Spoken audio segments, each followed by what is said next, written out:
I'll bring you up in a second.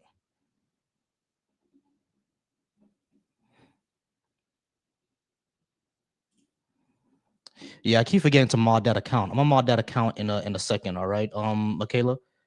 I just gotta go ahead and make sure that the live is working in other areas, and I'll go ahead and mod up that account. So the person who's in the guest request now, go ahead and stay. I'm gonna bring you up in a second. I'm just making sure that my live starts in other areas, and then I will bring you up. All right, and yeah, I am live everywhere else. All right, let's go ahead and get this started.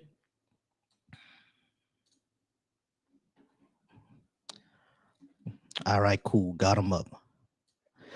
All right. Hello? How's it going? I'm sorry. I don't know how to pronounce your name. Is that Stiffy or Stiff? Either way, either way. All right, Yeah, cool. because it's really just an Imagine being able. acronym.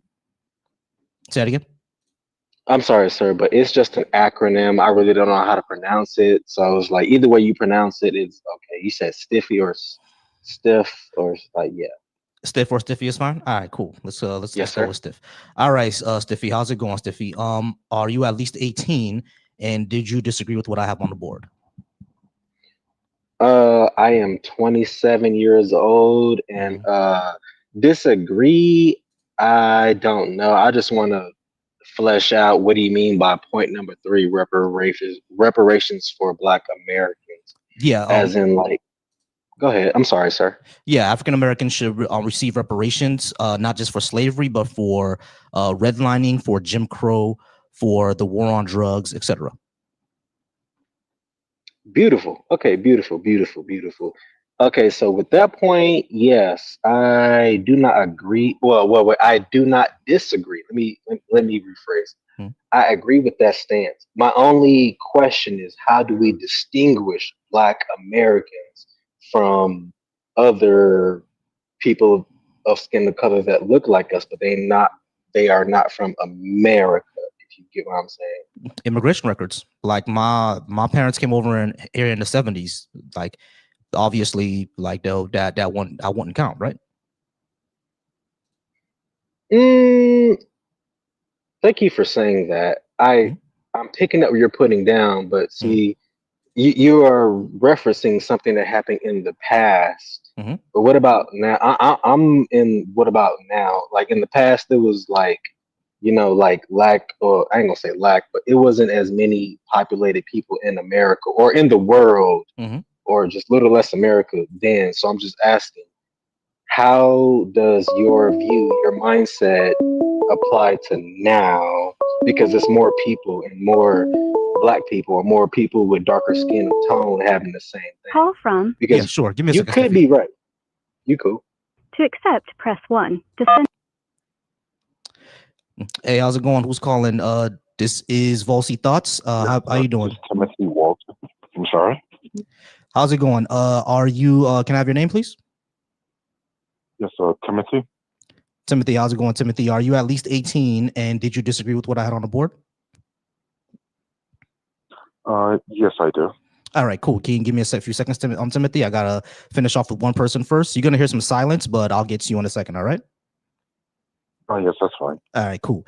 All right, so yeah, Stiffy, I think the way that we differentiate, like for example, there's one way my parents came over here in the 70s, so I wouldn't count. But then you're talking about like for today, how do we differentiate between what's happening now? Because obviously, even though I'm Haitian, I still face discrimination, right?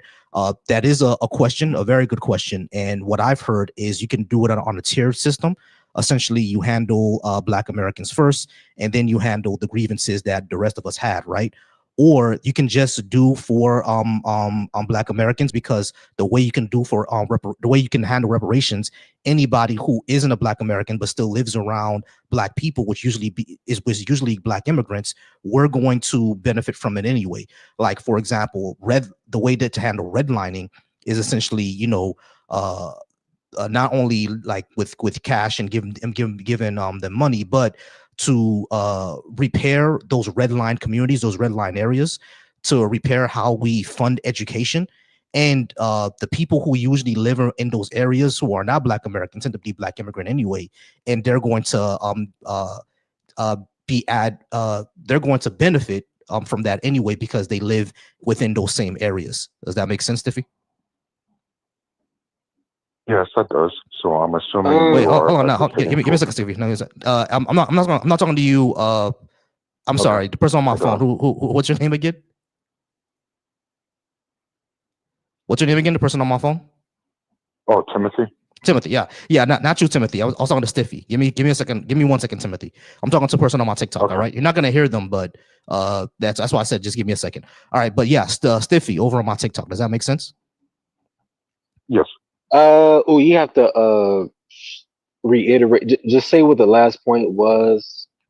Oh, What you say if you can remember it because I forgot. yeah. I said that Black immigrants are going to benefit from reparations that Black Americans get regardless. So even if we don't do anything for people of my ethnic group who are Black people, but we're not Black Americans, even if I don't get any type of reparations like from the United States, I will still benefit because I tend to live around Black Americans anyway.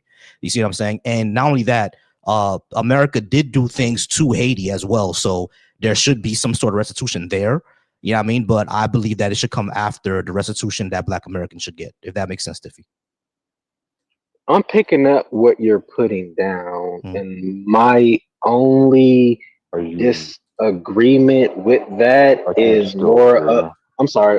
It's a car running by. See, Mhm. my only disagreement with that is I'm sorry. mainly it's just like Are you done with the other if caller like or like not? they're I'm sorry, you want to address him right quick? I can go on mute. You want to address the other caller? Oh, you can hear the other callers, Tiffy? Yes, sir. Oh, okay. Y'all can hear each other. All right, great. I thought y'all couldn't hear each other.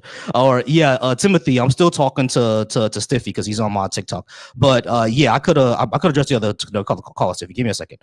All right. So Timothy, how's it going? Are you at least 18? You said that you disagree with something, right? Yes, I do. All right. What did you disagree with? So the reparations narrative that you're trying to advocate for. Mhm. And so my biggest counter argument to that is that it's been up for debate, and that was started in the mid 1800s. This is now currently 2026, and we've been separated from slavery a long time ago. Even though I'm also including the Jim Crow era as well, because there was a lot of discrimination and targeted violence towards Black Americans. But I can also use anecdotal evidence to buttress my point that even without reparations and major oppression that negatively affected Black people, they were able to unify and create multiple Black Wall Streets throughout the country. And that was during the Jim Crow era.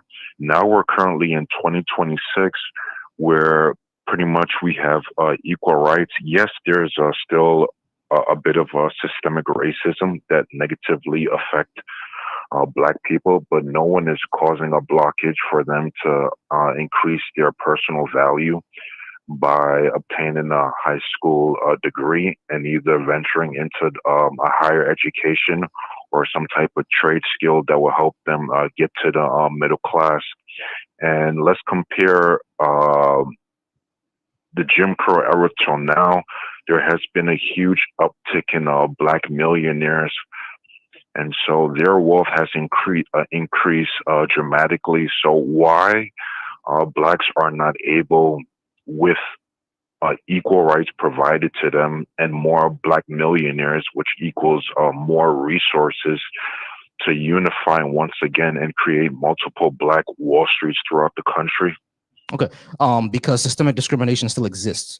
That's the first thing. First, like we're not going to deny that improvements have been made, right? No one denies that improvements have been made, but despite improvements being made, the systemic discrimination is probably one of the primary factors that still economically and socially and politically hold back African Americans in this country. because we can say that the rights became equal, but the opportunities did not become equal.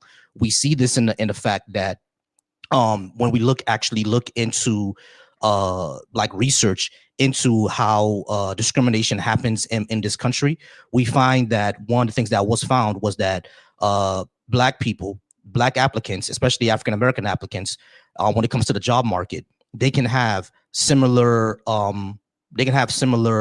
qualifications, similar education, similar experience to a white applicant, and they're still less likely to get a job. This was even shown when the black applicant had more experience, more qualifications, and they were still less likely to get the job. You see what I'm saying? So when it comes to issues like that, those are one of the problems that hold us back. And when you talk about high school diplomas and stuff like that, you can get a high school diploma, but that doesn't mean that the quality of your education was well, right? Because yeah, sure, I can get a high school diploma right now and still read at a 4th grade level.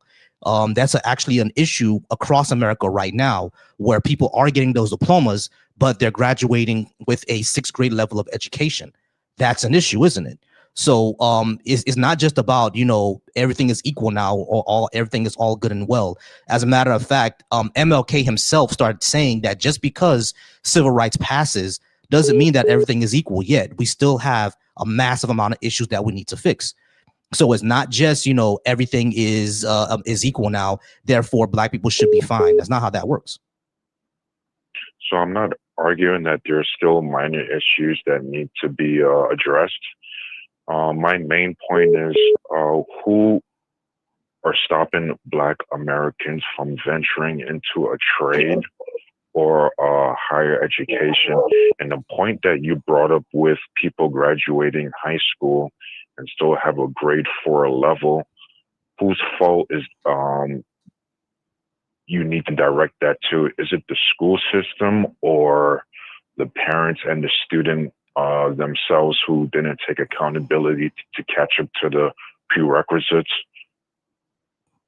of graduating high school with the necessary skills needed?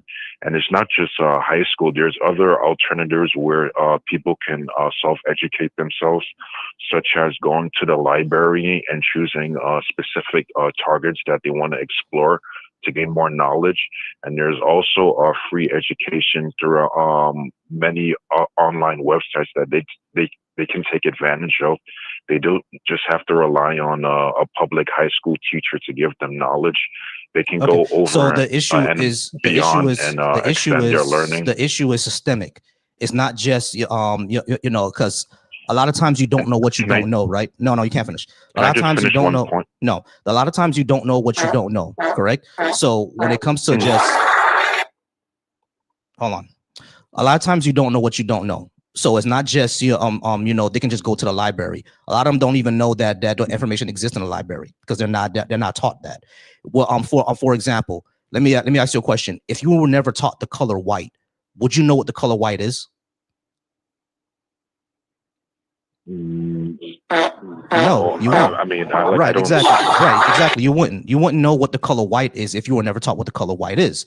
Obviously, right? Okay. So the issue here is they are just not taught these things. You see what I'm saying? Like, for example, when it comes to trade schools, they used to have vocational schools in a lot of these red line areas. When the funding got cut for their education, guess what went first? The vocational schools. You see what I'm saying? Okay. So you can say they can just go out and go into and join one of the unions. Number one is not that easy. Just walk into a union and join. It might be like that in your area, right? And if it's that in your area, that's great. But a lot of areas require certain things for you to join them. And not only that, call a spade a spade. A lot of these unions are racist, bro. They're just not going to accept anybody. They're just not going to accept those people.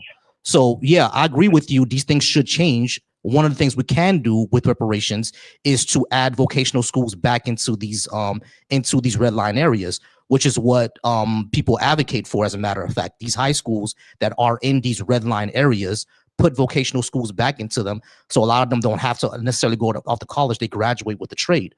You see what I'm saying? There's nothing stopping them from graduating with that trade. The issue is the information gap. A lot of people just don't know because they're not taught that. And when it comes to the parents, A lot of these parents are working 2 or 3 jobs because guess what? They went through the same education system. So now they're not as educated and they have to do low wage and low skilled jobs as well. So they don't have time to be with their children and teach them certain things, which is why I have point number 2 up there. Leftist policies are better for society because leftist policies would make sure that those things actually do happen, that you actually do get things like parental leave, you do get more sick days, you do get more vacation time, you do get unionized jobs so you can have higher wages and spend more time with your children. You do get walkable cities, you get public transportation so they're not in traffic all the time, et cetera, so they're home on time and to help their children out. All these are systemic problems. It's not just, motherfuckers don't want to teach their kids. That can be an issue, but most of the issue is systemic, not just people is lazy. I hear you. Now, I wanted to bring up the point with discrimination when it relates to job interviews. Now, doesn't that apply to all races? Because even if there can be a plethora of white individuals applying for the same job and they all have the same skill set, what is going to differentiate them and stand out to get chosen for the job is personality. So pretty much the manager is just like, who can I vibe with more? Now, why is that even a factor in a job interview? So isn't the manager being innately biased and choosing favoritism? Correct. And and distinctively, and doesn't that apply throughout all races? Whoever applies for the job, it's who's more likable. Who does the manager vibe with more? Mm-hmm. Yeah, that's biased because if you're gonna say who do I vibe with more, and the person that they vibe with more is always the white guy. Okay, but let's just hypothetically speaking, let's just say there are 10 white straight Christian males applying for the job, all same skill set. Now, show me the racism in there. My point is that managers innately will choose someone who they vibe with more, even though it's the same skill set all across the board. It depends on the person who kind of like make them feel some type of like, importance, or they're super friendly, aka more ass kissing. So that's innately in the job interview process. And it doesn't matter what race you are, you're still gonna be in a disadvantage if you don't implement ass kissing tendencies in that interview. Now I'm finished with that one point. Now for left-wing policies, is there a left-wing policy that can infiltrate a person's mind who's a low-skill worker and don't have the resources to provide for a child to refrain them from fornicating without using a condom or birth control? Can you list one left-wing policy that can refrain a low-skill, uneducated person from fornicating without using a condom, and setting offspring in a handicapped position? Yes, I can. Whose fault is that? Is it the parent or the system of government? Timothy, I've said several times now that I can. Number one, if all the applicants are white Christian men, of course, not going to be any racism there. They're just going to choose with who they vibe with, right?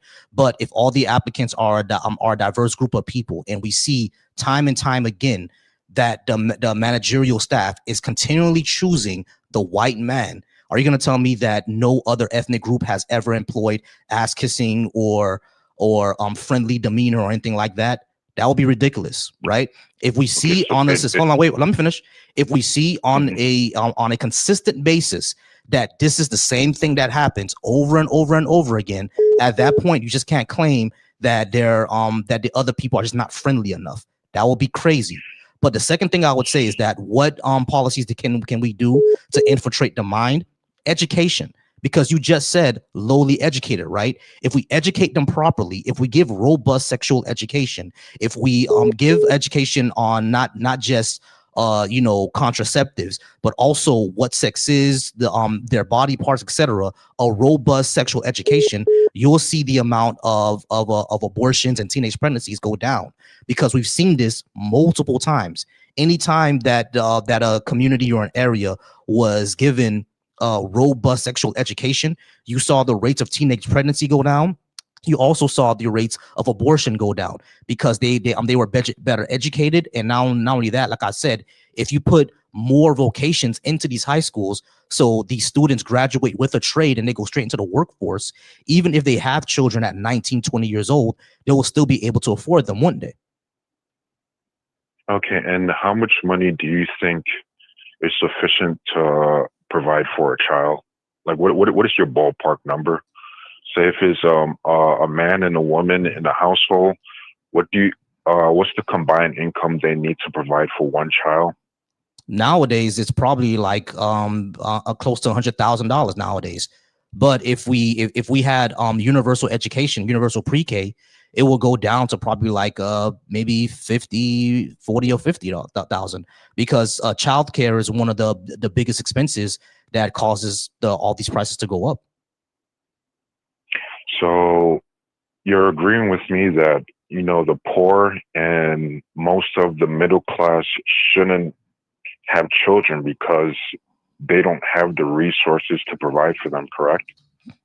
What do you mean shouldn't? There's no should or shouldn't. I mean, like, it's detrimental to the child, setting them back in a handicapped position. If they don't have the resources to provide for a child, wouldn't that automatically make the offspring that they're creating in a handicapped position? Yeah, yes, all of us in a handicapped position except for the 1%. Oh, okay. So that means that none of us should have children. That's kind of ridiculous. I didn't say none.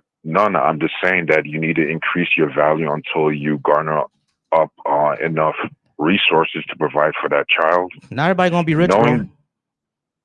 Okay. So, not everybody gonna be rich, bro. Not everybody gonna make six figures. There's gonna be someone who's gonna be making $40,000, $50,000 a year, and if they want to have a family, why should we stop that? Because the billionaires because they have limited resources. Because the billionaires. Okay, so we should, as a society, we should make sure that everybody has the resources. Then,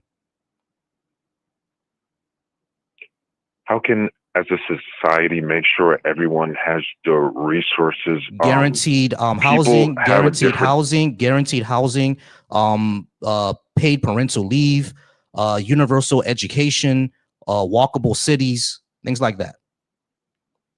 So you want to give people free housing? I didn't say free housing. I said universal housing. I said guaranteed housing. Oh, what's the difference between guaranteed housing and free housing? What if someone doesn't have the resources? They're guaranteed a house? Yeah, we make sure that no one goes homeless. Okay, so doesn't that mean free housing? No. For people who don't have any resources? No. How can they afford to live in that house if they don't have any resources to pay for the utilities? It can be subsidized until they get on their feet. We do it all the time. There's countries that do this already. Okay. And what is your time limit for them to get on their feet? We can give them like 3 to 4 years. So 3 to 4 years of free housing until they get on their feet. Is that correct? It'll be subsidized. It won't necessarily be free. We have Section 8. Section 8 just works on a lottery system. And we shouldn't work on a lottery system. And do you have to pay back government subsidies or? No, you don't. No one ever pays back government subsidies. So that's free, correct? If you don't have, since it's not a loan. No, if it's subsidized, that means that the cost of it goes down. Another thing that we can do, as a matter of fact, is get rid of corporate landlords, because corporate landlords are the ones who are driving up the price of housing. Okay. So let's go back to the job interview, because I wasn't finished with my talking point. Now, it all depends on the certain industry you're talking about. This is across all industries. Don't even concern with that. This is across all industries. What I brought up about the applicants being black and qualified and still losing out to white applicants, this happens across all industries. Retail, healthcare, tech, all of it. This is across all industries. So a brain surgeon? They're gonna look. Even healthcare. They're gonna factor race. They're gonna factor Yes. race for Yes. someone applying for a brain surgery, Yes. not one. Yes. Do you Not understand? focusing on the best of the best. Let me ask you a question. Or Let me ask you a pilot. question. Let me ask you a question. Let me ask you a question. Is racism rational? It can be. How can racism be rational? Explain to me how this person has another skin color, therefore they can't do a job. How is that rational? I mean, it ain't, bro. well, It ain't. It's not, bro. It's not. No, stop. Stop. It's not. Racism is not rational. All right, it's just not. It's just not. Don't even try to excuse it, bro. Because this is not even a trap question. This was a really layup. This is like actually what's 1 + 1. This was a layup question, bro. You don't have to boliviate and try to get out of it. No, racism is not rational. We both know it. All right, it's not rational to say this person has a different skin color, therefore they're not as smart as me. That's stupid. You know that. All right, it's like let's stop playing around. So yeah, racism is not rational. So when these people make these type of decisions, they're not making it under a rational lens. Yeah, under a rational lens, I'm gonna pick the best person for the job. But if they're looking at it through the lens of racial bias, they're not gonna make a rational decision. So you're gonna have to break that down on an idiosyncratic level. Let's just use hypotheticals. If I was a white person born into an affluent family worth hundreds of millions of dollars, and throughout my family history, they've only created laureates in different fields, I'm gonna have a skewed version if I go through an area that is poverty stricken and has a huge demographic that's opposite towards my color, and I see the type of culture that is embedded in there. Yeah, I'm gonna automatically erupt. Yeah, I know that's primitive irrational. Thinking and think that they're subordinates. That's irrational and intellectually inferior. Yeah, How you is don't. that irrational? You don't have to keep going. That's the irrational. financial status. That's irrational. Because How is that irrational? Because money doesn't equal. Because when you say you literally brought up, I see the culture embedded in it. That's nonsense. Because I'm trying to explain. That's irrational. If you grow up, I'm trying to explain. If you grow up in a certain culture, yeah, of course. If you grow up in a certain upper echelon, if you grow up a millionaire, yeah, you're not going to understand the world the way everyone else understands, and you're going to have some preconceived notions. That is true. But bias is never rational, because just because you live a certain way and the only view that you ever had of another group has always been negative, that does not mean that your view is actually true. It doesn't mean that. That's just logical. Simply saying that this is the only thing I've ever seen, therefore it must be true, is stupid. Okay. So let's just say it doesn't have to be like an inner city. It could be like a trailer park neighborhood. You take a tour and you see that it's heavily ridden with welfare recipients, people who are not well groomed. They have, very cheap and clothing. There's a huge opiate and meth crisis. You're not going to think that you're superior than them. And you see that their children, haven't excelled in like higher education, and there's been a series of generational curses. You're not going to, automatically think that you're superior than them if you reside in a wealthy family. Bro, Timothy, are you listening to me? No. I'm not going to think I'm superior to them. No. Sure. Just because they're poor doesn't mean I'm superior. That's silly. That's why I said it's not rational. So you're not superior than them financially? Yeah, financially I have on more an equal level. That's I have more money. That doesn't make me superior. Okay. That's stupid. So that's one. We already checked off different checks on the superior list. So that's superior in the financial terms. Now, how about I'm not superior. I just have more money. That's it. Okay, sir. So how about if I'm financially superior? We already checked that off. What about educational level? Yeah, I have more education. That doesn't make me superior. Okay. So I have more education and I have more money. Superior. That does not make me superior. Why do you insist on using superior? Why do you insist on using that? I'm not sure why you insist on using superior. Because you're either superior, inferior, or on an equal level. We already just No, that's discussed not how that works. No, that's not how that works. You're financially superior than them because you have more resources. Yeah, I have more money. sugarcoat That doesn't make me superior, a and use superior a different person. term to make you more comfortable. I have more money. That does not make me superior to a person in a trailer park. That does not make me superior to them. I have more money than Billy Bob Joe in some trailer park in Alabama. That doesn't make me a superior person. I just have more money than him. There's different factors of being superior.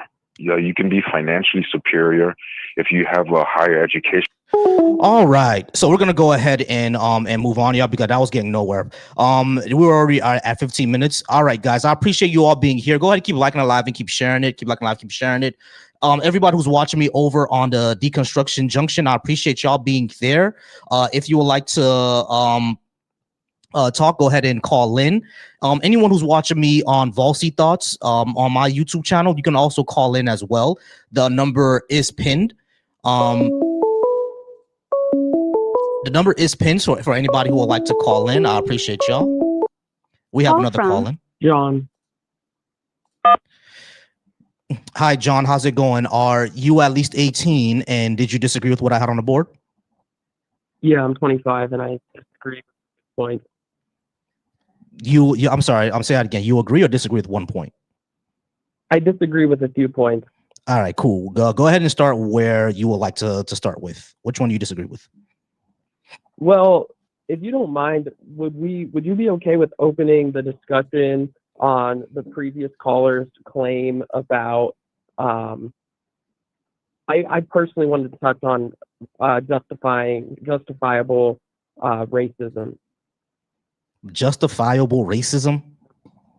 Yeah, how you were saying, or what were you saying? It was illogical, or what word were you using? Racism is irrational.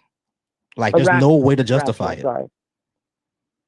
Yeah, I think that it is rational, actually, and specifically a few different cases, if you don't mind. How? I'll ask you a question.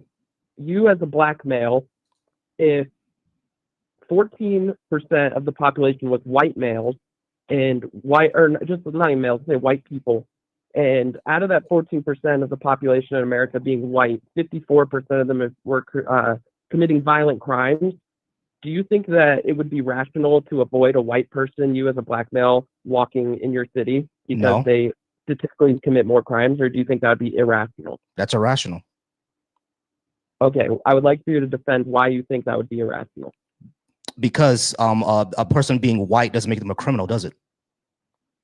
No, but if statistically 54% of the violent crime was committed by white people and they only created 14% of the population, I personally believe that it would be rational for you to avoid that group specifically because of their actions that have been proven statistically. Okay, so let's turn this around. Let's say my own group also committed a certain amount of heinous crimes. Should I avoid my own group?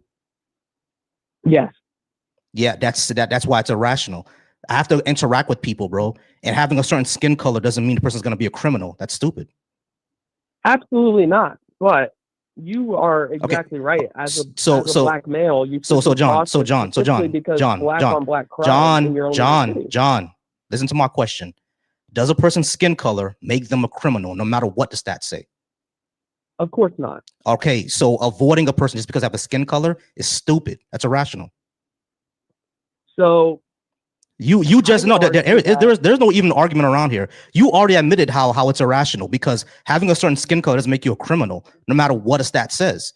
So saying that therefore I'm going to avoid a person because of this stat over here is ridiculous. It's stupid because there are more than just statistics. You just can't use numbers to say something, right? Because even though a certain group commits 50% of some certain crime, if you look at how many people are in that group, it's statistically a small number of that group commits that crime, right? Let's say like there are 40 million people in that group. However, there are only 1 million arrests. That means that 39 million people are not those people, correct? So that would be it would be stupid to avoid them. Yeah, no, I understand what you're saying. I think we're not finding common ground on this point, which is fine. But the reason I brought up that statistic is because Black people don't commit African 54% Americans, of violent crimes, bro. They don't. exactly. They don't. They don't commit Well, they 54% do. of There's violent crimes. 54% of No, they violent don't. crimes, No, they and that's don't. based No, on the they don't. Let Bloomberg me ask you. report Let me and ask you. data Let census. me ask you. Let me ask you. Is grape a violent I mean, crime? these are public reports. Yeah, I know. Is grape a violent crime? I'm sorry. Is grape a violent crime? Grape? Oh, right. Yeah, it is. Yeah, black people are not the majority of those arrests. Black people are the majority arrest of unalivings, but grape, assault, robberies, those are mostly committed by whites. As a matter of fact, white men represent about 35% of America, but represent about 70% of the child porn arrests. Not just child porn, consumption, but child porn production. So if your logic was true, I should stay away from you.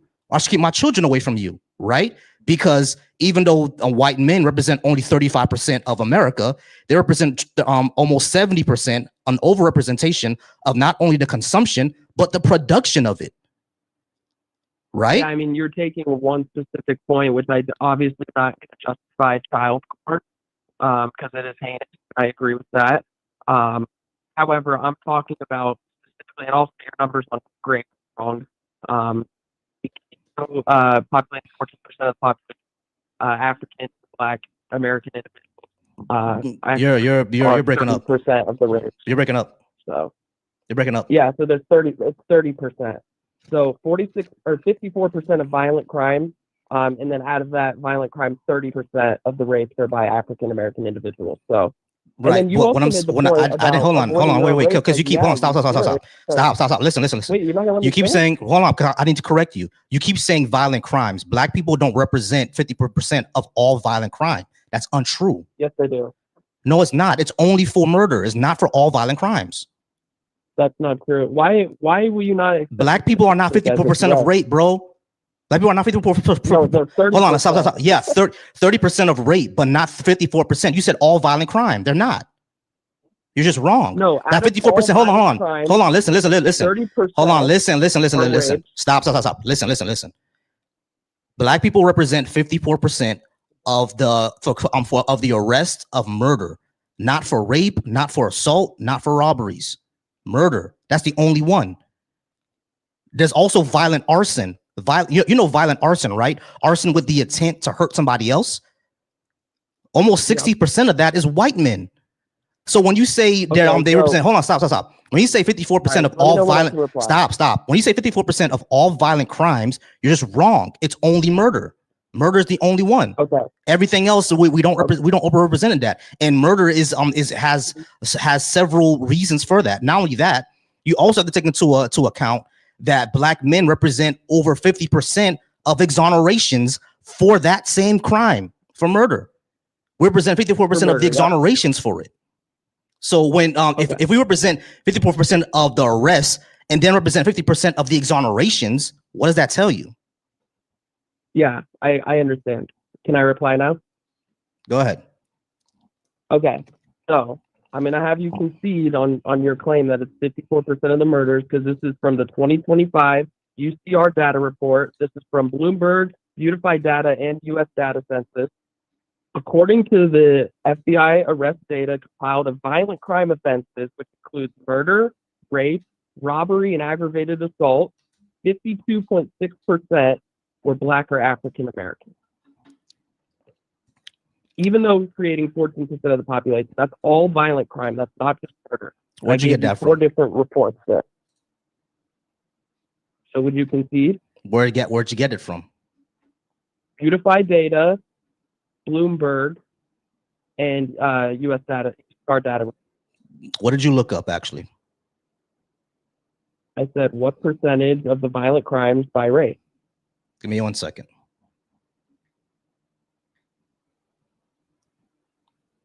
So let's, just get our facts straight. Hold on.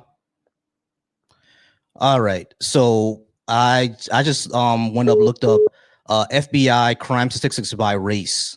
Let's see. Yeah. There you go. Okay, overall arrests. Let's see. All right, so overall arrests, whites made up 69% of arrests, black individuals 27% of arrests, Hispanics 19% of arrests. Violent crimes, white individuals accounted for 59% of violent crime arrests. Black individuals made up 51% of murder arrests. Homicide 2020, black individuals were significantly more likely to be homicide victims.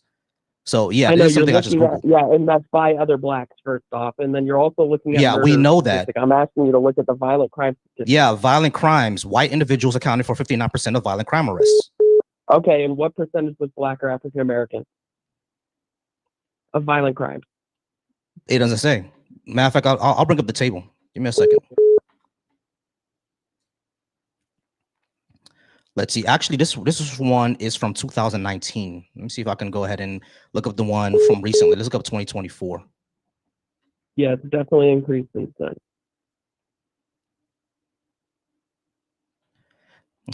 Actually, it says that we face higher.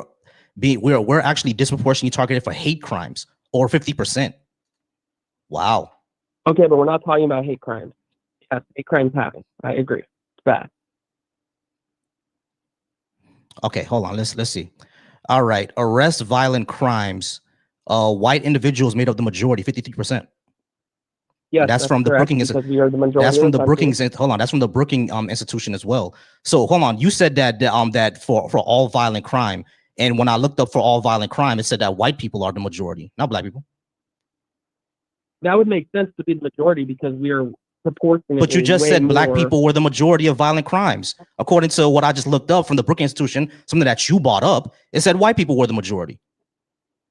Where are you reading that? Because mine right here says. All right. In a report published the same year, the victims of violent crime, 60% are white, et cetera, et cetera, et cetera. Furthermore, more recent data indicates that 53% of Furthermore, the recent data indicates that 53% of those arrested for violent crimes were white, while 25% were black and 14% were Hispanic.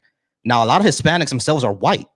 So the one for whites could even go up further. Hispanics are white. Hispanics are white. You gonna tell me Marco Rubio is not a white guy? Being Hispanic. Most Hispanics look like Marco Rubio, bro. They're white. Okay, I'm not talking about skin color. I'm talking about their race. They're white. European white Caucasians. Are you gonna tell me that Marco Rubio is not a white guy? Ted Cruz ain't a white guy. Come on, man. The motherfuckers is white, bro. They're white. They have white DNA, of course, but they're European, bro. They're white. If you look up where their DNA is definitely gonna say Spain. They're white, bro. Exactly, they're Hispanic. Spain is in Europe. What are you saying? Oh my god, dude. If you look up Marco Rubio's, if you look up people like people like Ted Cruz and Marco Rubio, their ancestry is gonna come from Spain. Spain is in Europe. Okay, so that's like Hispanic is a culture, is not a race, my friend. You know what albinism is? Hispanic is not a culture. It's a hold on. Hispanic is not a culture. It's not a race.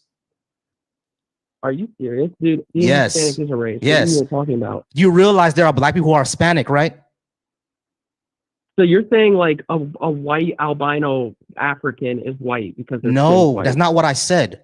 That's not what I said. You just said Marco Rubio is a white guy. He is a white guy because if you actually look up his ancestry, it comes from Spain. That's a white guy. A black albino person, they're gonna have a black albino person from Nigeria. They're going to have black features. They're gonna look like me, just with no melanin in their skin. Marco Rubio don't look like me. Okay, so what you're saying here is because they're from Spain, they're white. Yeah, Spain is in Europe. What the fuck are we talking about? Spain is in Europe. Spain famously is in Europe, my guy. Do you think every European country is created by white people? Yeah. Okay, so is Elon Italians are white. American? Italians are white. No, Elon Musk is white because he's Dutch. But he's an Afrikaner. Afrikaners are white. Afrikaners themselves will tell you they're white because they're from Dutch. Okay, they're from the Netherlands or England or from Germany. They're white. Okay, I can see. Marco Rubio's a white guy. Okay. Yeah, and most Hispanics look like him. So the one for white will actually go up higher. Do you think that we have innate moral value? What does that mean? What do you mean? What do you mean? Because you were like really dead set on not being superior, like the trailer trash guys. You're like, well, I'm not superior to them. No, I'm not Right? superior to them. Okay, so they have moral value, and they're the same moral value as you are. Yeah, yeah. Humans have value. I agree. Oh, okay. Where does our value come from? Our innate moral value. It comes from ourselves. So we create moral value Yes, as a society. as a society. Yes. So if we as a society decide that disabled don't have the same moral value because they're not contributing to our society, do we have the right to kill them? I have no idea what you just said.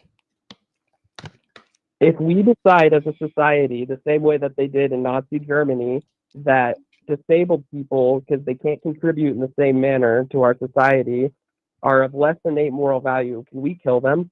No, I think that's wrong. Why? Because they still are a human being. They still have conscious experience. So they have innate moral value. They have moral value to me. Yes. Okay, where does our moral value come from? It comes from our empathy.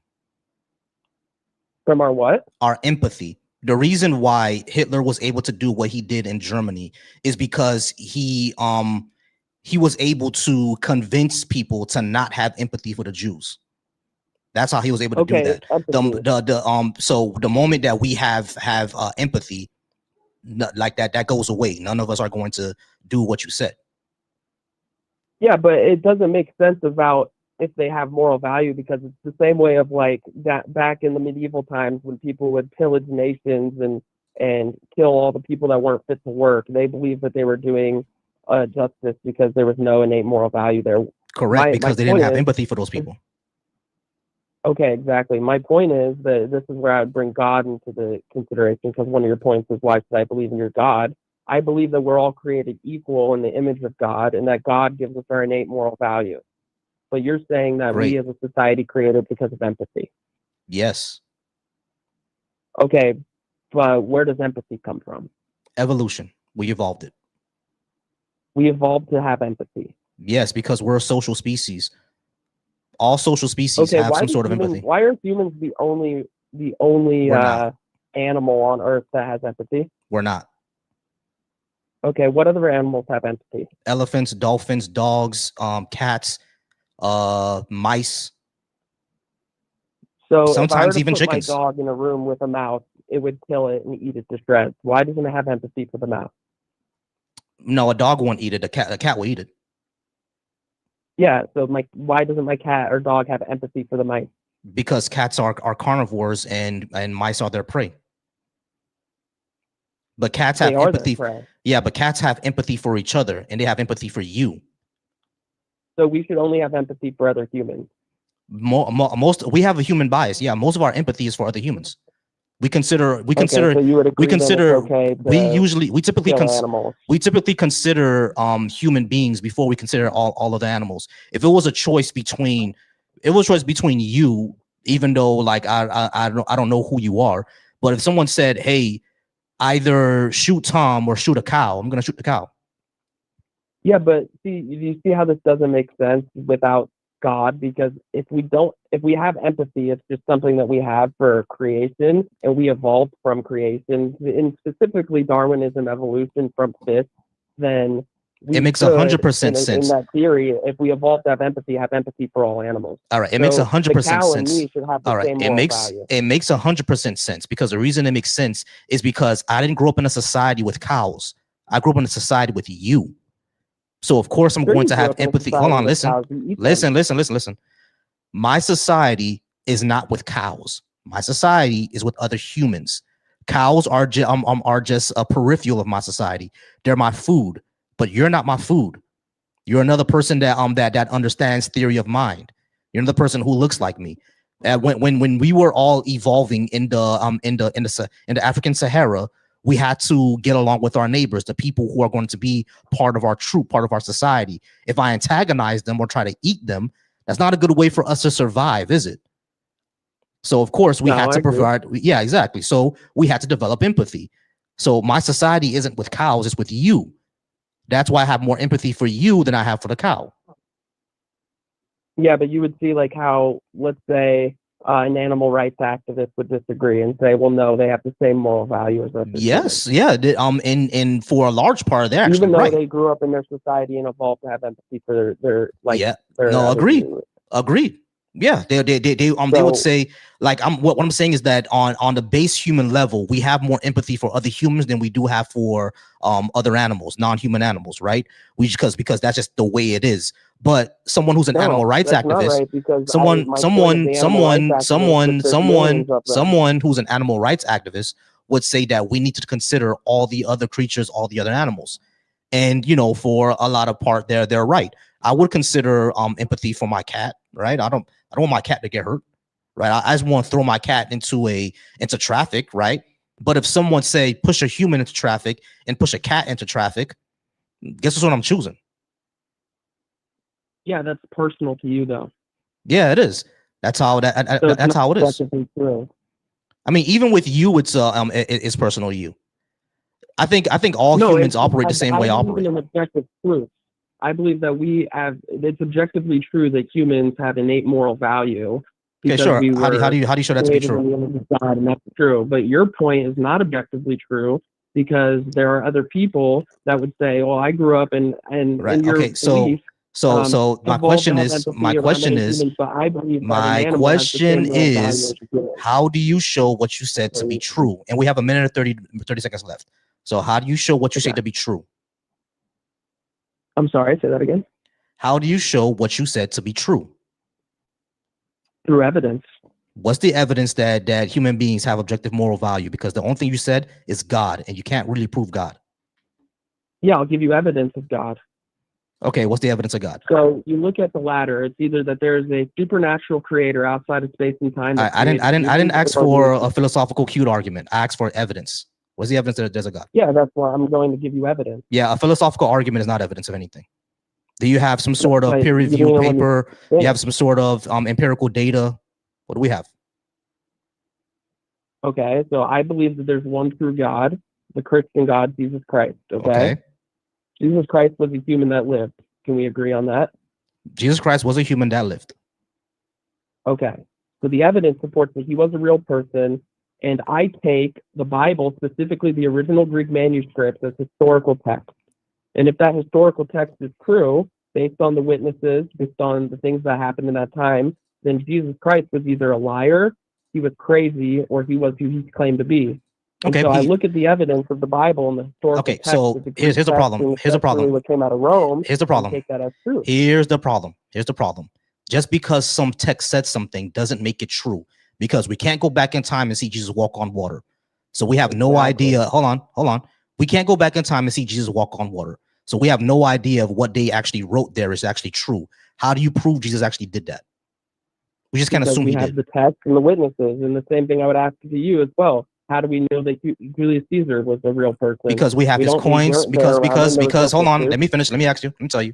We know Julius Caesar was a real person because we have his coinage, we have his writings, we have people who actually witnessed them, et cetera, et cetera. So we know Jesus. Hold on, we know Jesus is true for the same reason, but we don't have any evidence to show that what they did was anything he did was supernatural, because there are supernatural stories of Julius Caesar as well, but we don't believe those, do we?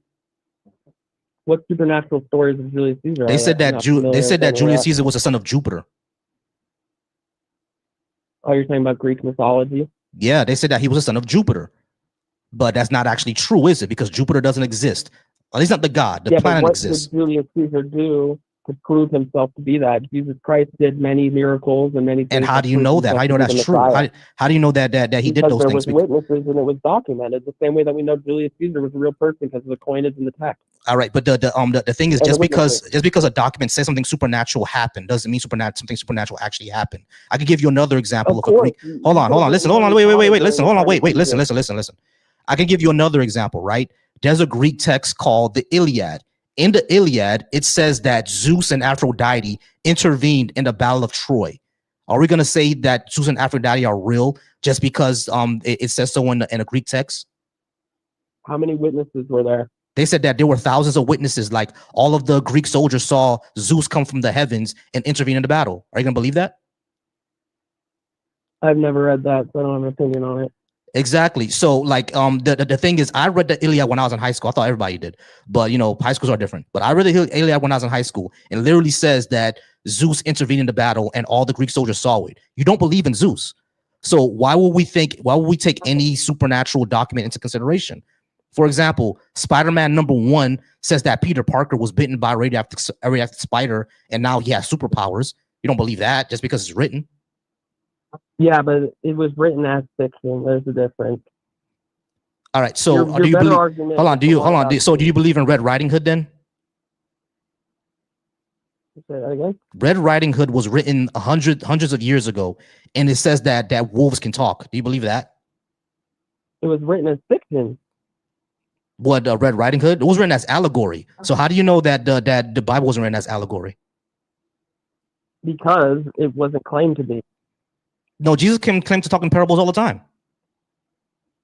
Yeah, he talked in parables, but he claimed that exactly what he says was objectively true. I know he claimed that, but just because he claimed that Red doesn't Riding make Hood it. wasn't claimed to be true or written in objective reality. Red Riding Hood was claimed to was written as an allegory. What I'm asking you is, how do you know that the Bible itself also wasn't written as an allegory or as historical fiction? How do you tell the difference? It wasn't claimed to be written as an allegory. That's just because it wasn't claimed to be written as an allegory doesn't mean that it wasn't actually written as an allegory. We could just lost the original meaning, the original text. Like for example, the Epic of hold on. For example, the Epic of Gilgamesh was also written as an allegory. In the Epic of Gilgamesh, Noah is there, right? And Noah's in the Bible. So we know that story of Noah is actually written as an allegory, but it made it to the Bible. How many people died for Red Riding Hood? Irrelevant. That's not my point, bro. It doesn't matter if how many people died for it. The point is, how do we actually show it to be true? If they died for it, correct? Just because they died for it doesn't make it true. Otherwise, Mormonism would be true because people died for that too.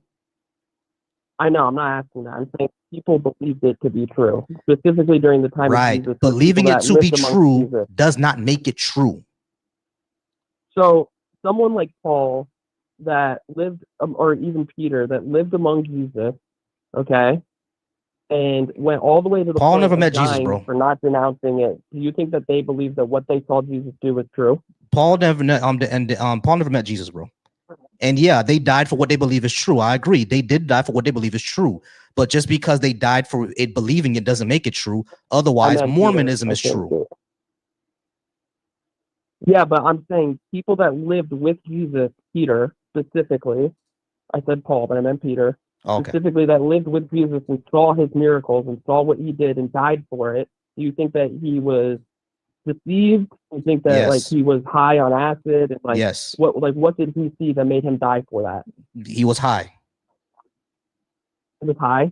Yeah, he was high. Matter of fact, we don't even know what happened to Peter for real, because what happened? All the stories of the disciples that only comes from church tradition. We don't have any other evidence outside of the church of what happened. It's only church tradition. That's the original Greek manuscripts that were during the church. The original Greek manuscripts were written by Paul. Exactly. No, not all of them. There's 5,000. Which ones? All of them were written by Paul. All right, so there are 5,000. How do we verify that these are genuine?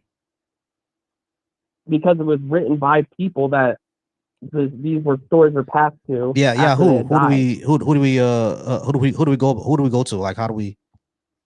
Associates of the disciples. There was many of them. Associates of the disciples. So just motherfuckers who claiming to know shit. Family members. Huh? They never even mentioned any family members of these disciples, bro. Yeah, literally Luke, the whole book of Luke was written by associates of Luke. The person who wrote Luke, was just getting like third hand. There was multiple people. Yeah, exactly. You don't see the problem there. Multiple people wrote Luke. You don't see the issue there. No, because it was multiple people that had a direct source to him. Right. But how do you know that? How do you know they had direct source? We can't verify that. These could be third hand, fourth hand sources. It could just be one guy claiming to hear from another guy. There's no way to verify where those sources came from. The most we have is that Jesus was a guy, Paul was a guy, his disciples were probably real, and that he was a preacher going around saying that Rome is going to fall and my kingdom is going to come in its place. So the Romans executed him for being an enemy of the state. That's most of what we Yeah, have. but you're cherry picking. That's not exact. That's not specific. He said those things, but he also claimed to be God. He claimed to be So able to what? Just because he sins claimed on doesn't make earth. it true. He claimed to do miracles. So you're saying like you're nitpicking, like, oh well, he was killed because he was a preacher. Right, Like, no, right. I understand that he claimed to. God. I understand that he claimed to have miracles. That doesn't make it actually true. We're actually out of time, bro. I got to go ahead and get out of here. But I do appreciate your time. You have a wonderful night. All right, I appreciate you. Have a good day. All right, guys, we're gonna go ahead and keep it moving. I do appreciate everybody who's here. You can call in if you like. I have lots and lots of bigots in my comments over on YouTube, but all of them are afraid to call in because, of course, they pussy.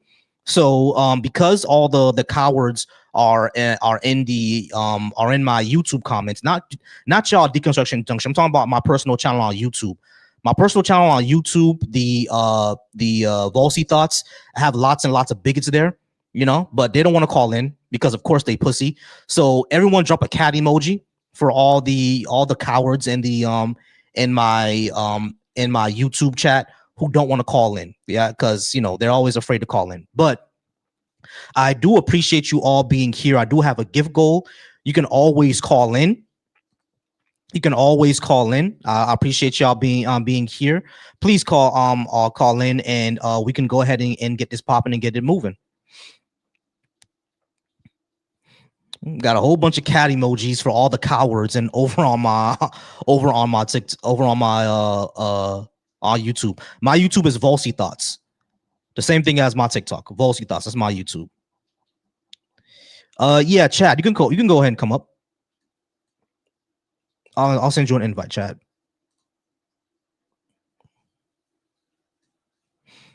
All right, Chad, I went ahead and sent you an inbox, all right?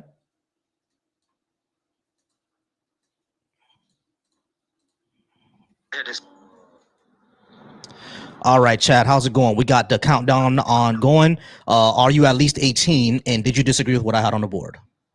Yeah, I'm 26, bro. It's been a minute since I talked to you. Do I disagree? America was never great. I disagree. Their elected policies are better for society. Iffy. Reparations for Black Americans. Are you for reparations of Black Americans or against reparations of Black Americans? I'm for. Oh, for, yeah, okay. I agree with that. Why should I believe in your God? I have a different ideology of God, so we got a debate on that. Faith is unreliable. Yes, faith is unreliable. Trump is the president of peace. Trump is not the president of peace. Trump is not the president. Okay, I don't disagree. Three prompts: reparations, faith, and Trump. I don't disagree with those three. All right. Cool. Others I'm kind of iffy about. All right, cool. So yeah, I don't think America was ever great because we never actually lived up to our never lived up to our what was that thing called again? Our standards of, you know, liberty and justice for all. We never actually apologized for what we did to the Native Americans and fixed that situation. Yeah, that was the word I was looking for, potential. We never actually lived up to our potential. We never as a matter of fact, in many cases, we fight against opportunity for all. Like some of my last guests who just deny that you know, there's not equal opportunity in this country. So for those reasons, that's why I think America was never great. I do think America is great. And I'm gonna say why.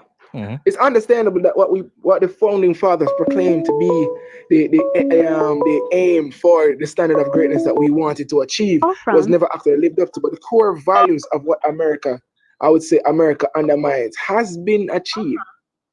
Gotcha. You know what I mean? If we look at it Chad, give me one second, Chad. What Americans Chad, hold on, Chad, give me one second. Founding fathers. Chad, give me one second. No problem. All right, caller, how you doing, caller? I'm sorry, what was your name? Hey, what's good, man? Tony J. Tony J. No, Jay, Tony J. Trini J. All right, Jay, how's it going, Jay? Are you at least 18 and did you disagree with what I had on the board? Yeah, sure. I agree with everything. I just had a question. about I don't understand what you mean by like why should I believe in your God Okay, or gotcha. like the faith part. That's all I got. Okay, Because I gotcha. agree with everything else though. Okay, gotcha. Hold on for me real quickly. I just gotta go ahead and finish off with Chad. Sure. All right, so Okay, sure. all right, so Chad, you said that you think America is great because of. Can you repeat that one more time, please? You there, Chad?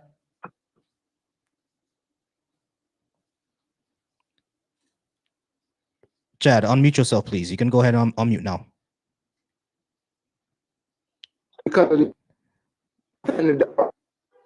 All right, now you're breaking up. You're in the matrix, Chad.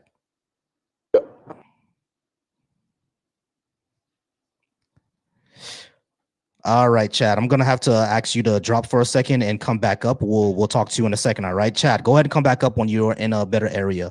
All right, so you said that you wanted to understand what I mean by why should I believe in your God? Oh yeah, indeed. I didn't know like why, because it doesn't. I think it doesn't mix with the rest of the questions. You know what I'm saying? The rest of the statement. So I was like wondering why. Like, what do you mean? Why should I believe in your God or faith is unreliable? What I mean by that are just those are basically just those my religious questions, because I am a non-believer. I'm an atheist. So when I say basically why should I believe in your God, that's really the question. Why should I believe in any type of God but belief? And I don't think faith is reliable for us, because a lot of people say, oh, just goes on faith, but I don't think faith is reliable. Oh, okay. All right. So why don't you believe in God? Like any God? I don't have any evidence that is true.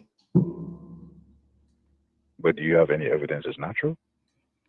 Like what you know I mean, you can't prove a negative. So well, what I'm saying is you say you don't have any evidence it's not true. That you have no evidence that it's true, right? So I'm saying, do you have any evidence that it's not true? No, but that's not how belief works. Yeah, if you don't believe something is real, then you have to believe that it's unreal, right? That you have to have some type of evidence. No, that's not how that works. Then tell me how it works.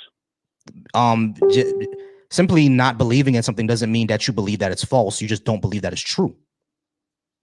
Well, if you believe it's false, then you don't believe it's true. Right. If you think that what they're saying is false, right. If you believe if you believe something is false, then yeah, you don't believe that it's true. But you don't have to necessarily believe something is false to not believe it.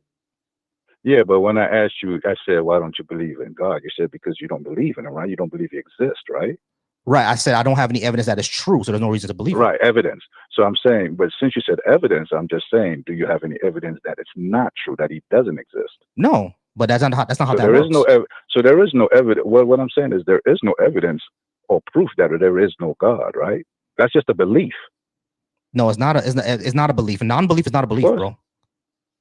Then how do you? What are the facts that you have that he doesn't exist? Like, what do you present? I'm not saying that he doesn't exist. I'm not saying that that people who say that he does have not proven that he does. So I don't believe their claim. No, but I'm saying you're saying that you don't believe there's evidence, right? That's what you told me. Right. I don't have evidence to believe this thing, but that at that point, it's not up to me to come up with evidence that is not true. The person who believes it and said that it is true, they're the ones who have to show me the evidence that it is true.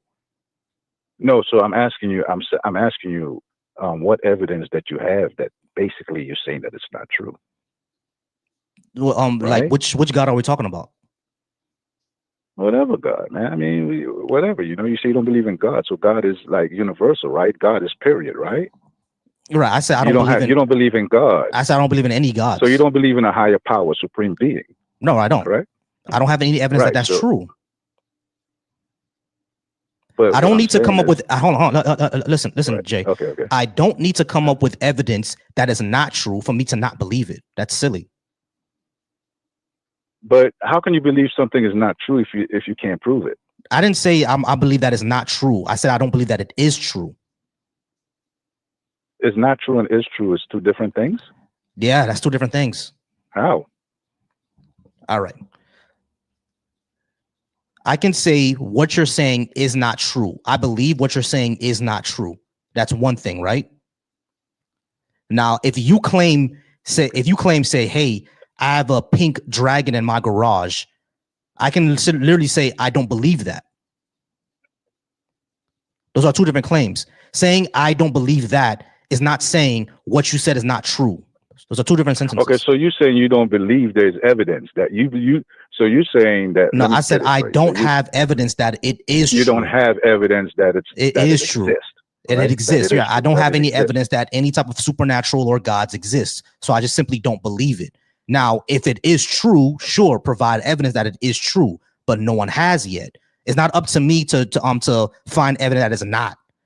Right. So that's what I was asking. Like, what evidence do you need to like when someone says like I don't believe in God, right? I don't have any evidence. So what evidence are they looking for? Like what you, not they, but what evidence do you look for?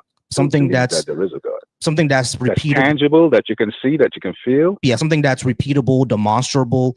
Something that has some sort of data. Okay. So you don't believe creation was created by God? What do you mean by creation? You're created, right? You're a created being. The universe is created. Wait, what do you mean by that? What do you mean by created? What I'm saying is you don't have evidence. What I'm saying is creation, right? You don't believe that creation was created by God. So that's not evidence. Hold on, Jay. Right? You're just repeating yourself.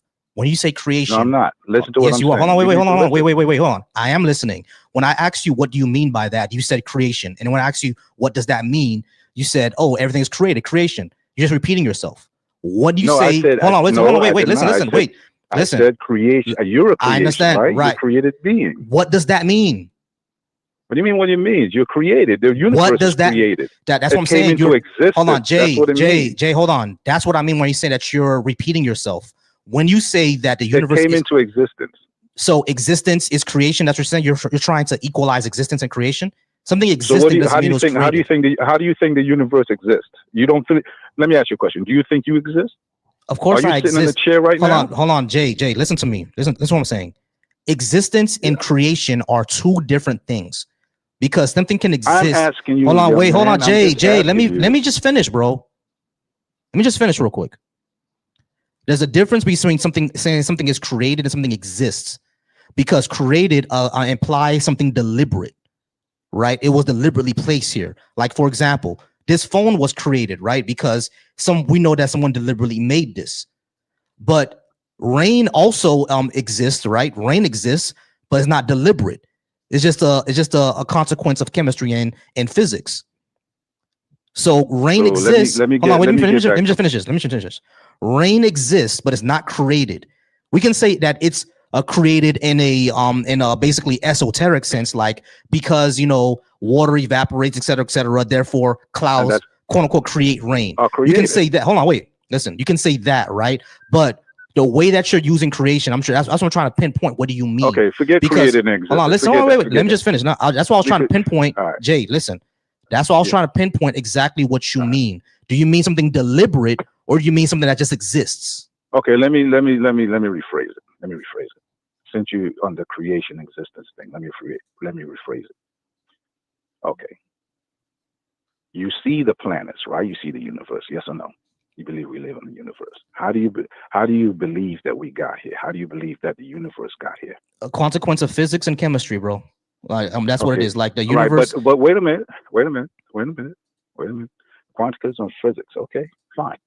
So let me ask you. You believe that that's absolute. That's the absolute way that the universe was created and that human beings became existent, right? Right now, I don't have any. Right now, I don't have any evidence of anything else. You don't have any evidence of everything else, right? There's no evidence of anything else. Okay, right. Okay. So what I'm saying is you don't believe in a higher power, in a supreme being. That's what I'm getting to you. Right. I've been to that from the beginning. I don't have any evidence of that. Right. So right. Okay. So you saying that the universe was created by mathematics, right? That's not what I said. So how do you believe the universe was created? The universe came into existence from the expansion of a hot dense state. We don't have any other evidence besides that. What? An expansion of space-time from a hot dense state.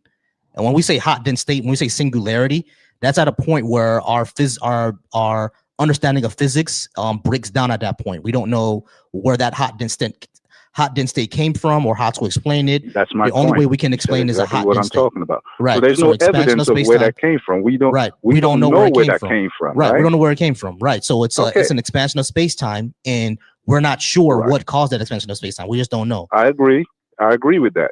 But what I'm getting at is that we don't know where that came from. Our mind and our education on things are limited, right? We can do all the math that we want. We can have all the theories that we want, but we don't know. Yeah, for we a don't. fact. We don't know. Yeah, right? we don't know what caused the expansion of space-time. We don't know. Right. Okay. So I agree with that. So what I'm saying is, even though you believe that there is no God, that there's no proof, the expansion in space of time, we still don't know because there's no proof. There's no empirical proof because our thoughts and our minds are limited. We can't go beyond past a certain point. Right. So that's actually wrong. We do know that space and time is expanding. Space time is expanding. That's evident. We have evidence of that. What we don't have evidence for, or what we don't know at a certain point, is why did the Big Bang happen? We don't know why that happened. We don't know the beginning. Right. The beginning of all the cosmos, so that's we don't my know. point. We don't know the beginning. Right. We don't know. Okay. So we don't know the beginning, right? But you still believe in the mathematics, right? You still believe in that theory, but you still don't know the beginning. What are you getting at? I'm not sure what you're getting at. What I'm getting at is you say that you don't believe in a higher power because there's no evidence, right? Right. There's no evidence. There is no. Listen to what I'm saying, brother. There is no evidence past the point where we can understand, right? I need you to land your plane, bro. Where exactly are you getting at? What I'm getting at is we don't know the beginning, right? So there is no evidence, right? There's no evidence of how it actually started, correct?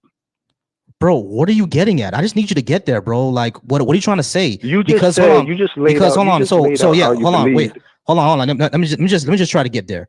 Yeah, right. We have no idea where the hot dense state came from, what caused the Big Bang, what's a singularity. We have no clue. We have no idea. So what? All right. So what I'm trying to say is, I understand what you're saying. So because we have no idea, right? You cannot rule out, or that does not mean, right, that it could not have been created by a supreme being, right? Right. So what's the evidence of it? Well, you can't have no evidence because we don't know. Right. So why should I believe? Okay. So what I'm saying is, because we don't know does not mean that the supreme being does not exist. Correct. Right. Because we have to have a belief. We have to have a belief. Jay, right? I already said that. Just because we don't have any evidence that a supreme being exists, doesn't mean that a supreme being doesn't exist. That is correct. So this is what I'm trying to get. So I'm trying to get an understanding. Okay, I understand what you're saying. So I'm trying to get an understanding. So just because we believe that he doesn't, does not mean that he does not exist. Correct? Did I say that right? Right. Just because we don't have any, just because, right. So just because they're, hold on, let me finish. So when it comes to the beginning of the universe and all the cosmos and the Big Bang and everything like that, we don't have any evidence to suggest that it was not some supreme being. So we can't completely rule out the supernatural, right? That's what you're trying to say. We can't 100% rule out the supernatural. Sure, to be philosophically correct, we can't 100% rule out the supernatural. But so what? I see where you're going now. This is what I wanted to get at. I was a little confused. I understand what you're saying. But even though, because we cannot rule out the supernatural, he could or couldn't, he or she, whatever it is, we don't know. I give her figures because we're human beings, so we say he or she. But the supernatural being, we cannot rule it out. But because we do not know and we do not have empirical evidence that supernatural being exists, then you don't believe in it. There's no reason There's no reason to believe that. Okay. But that doesn't mean it doesn't exist. Correct? It doesn't mean it doesn't exist. We just don't have a reason to believe it. Okay. But it could exist.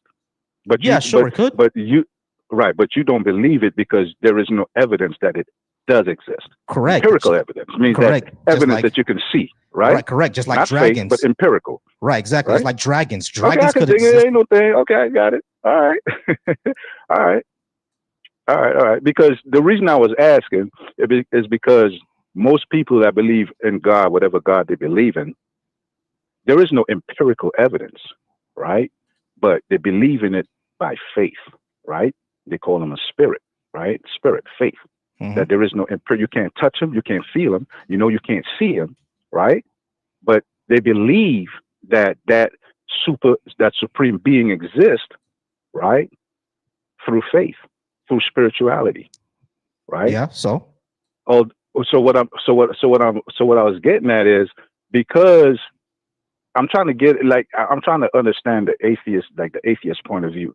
So because, let's say I believe in God and I believe in him, although I never seen him, but spiritually I have faith, right? That he exists. You're not saying that he doesn't exist. You're saying that you won't believe that is because you don't have no evidence I don't that have he any evidence. Correct. actually exists. Okay. Correct. All right. That's cool. I got you. All right, man. Everything's good, man. Everything's good. I just wanted to see. I wanted to get a better understanding, because when I look at these atheists on there, I don't really get a good understanding. They don't really explain to me. You know what I'm saying? I understand I understand exactly what you mean when you went into the beginning of time. You understand what I'm saying? When you explain to it. So now I know like where your mental, where your thoughts are. So there's nothing wrong with that, man.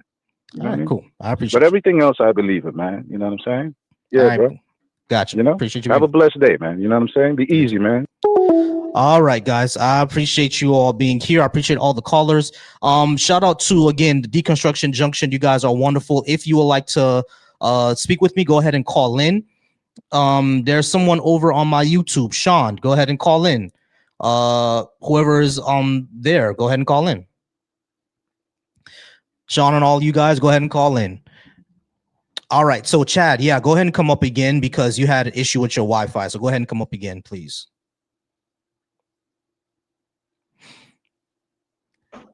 All right, Chad, how's it going? Yeah, my Wi-Fi definitely cut out. I'm good, man. Not a problem, I Sean. just heard about what you were saying earlier about the explanation of God and the explanation of not understand if he was real or not. So if you were saying earlier that the explanation for the creation of existence is the expanding of the gaseous state that we were in, and a expanding of time and space, right? An explosion of time and space that created everything that exists now, right? Right. But there are temperaments in thinking. And this is something I've had to think about as well. Because if we can say there are known knowns and known unknowns, right? We can't use the known knowns to explain the known unknowns, because at a certain point, the known unknowns cannot be explained by the known knowns, right? So if we understand that science itself cannot explain, because even science dictates that there must be a proper action, and then there's a reaction to the action taken. So before the gaseous state and time space came into the continuum, there had to be something previous to that, which started it off for it to expand and time space to be created, right?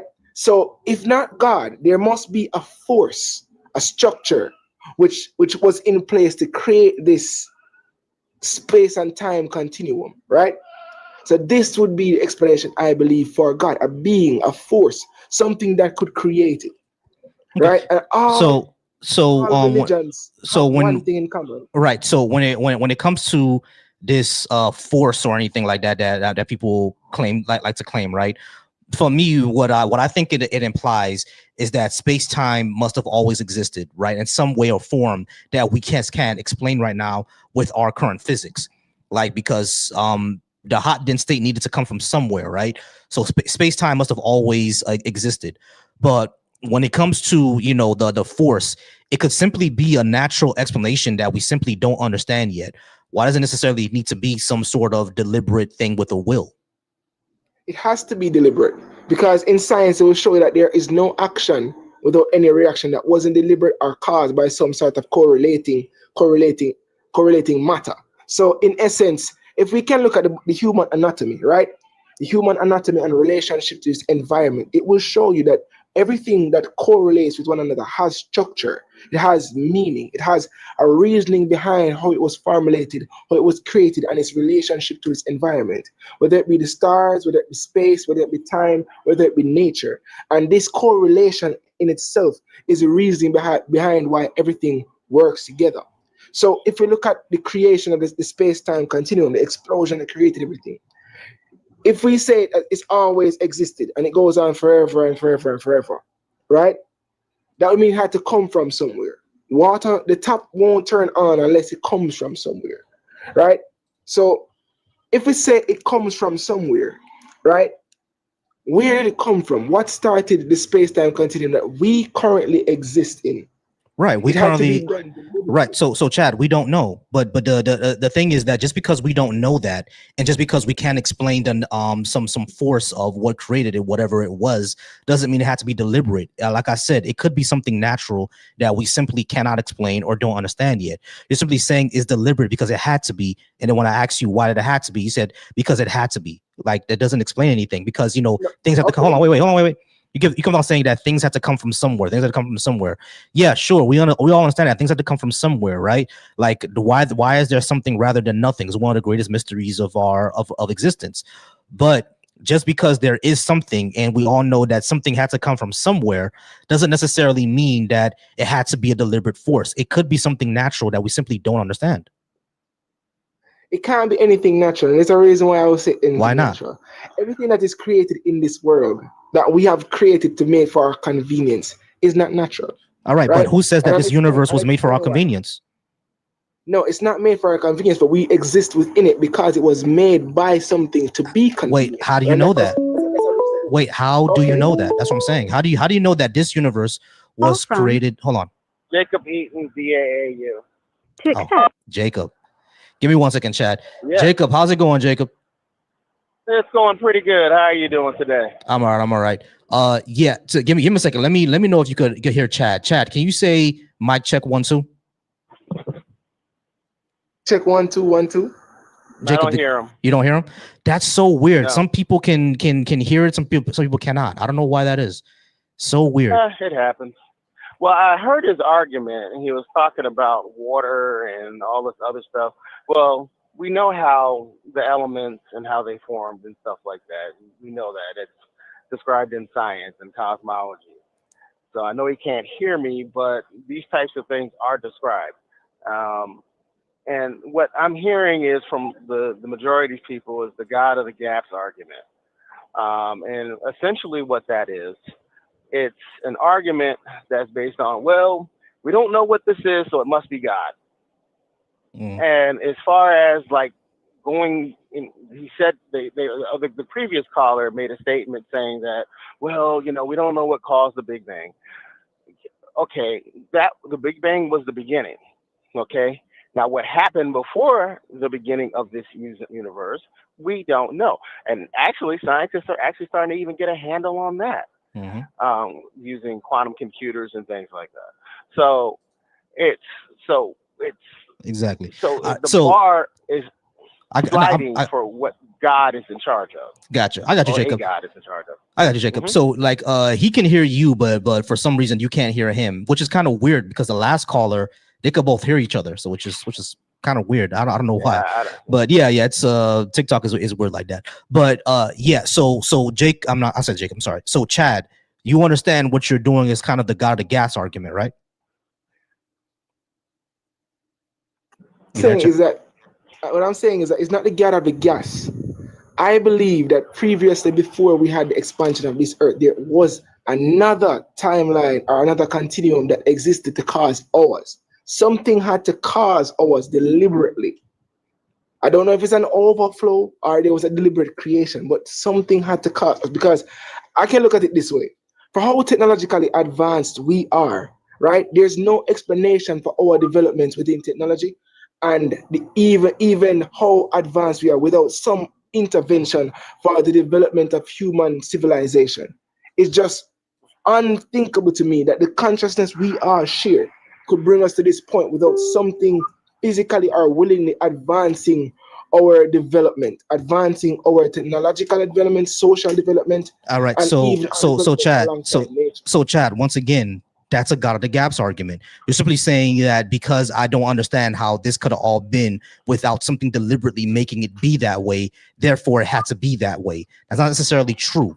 We know how society developed. It's because human beings had to interact with each other and find ways to live amongst each other. Therefore, society developed. We know how we develop consciousness because being and empathy, because being a social species, we had to interact with each other. Therefore, we became a conscious species. Like all these things have explanation. It's not necessarily has to be some sort of deliberate God thing. Give me 1 second, actually.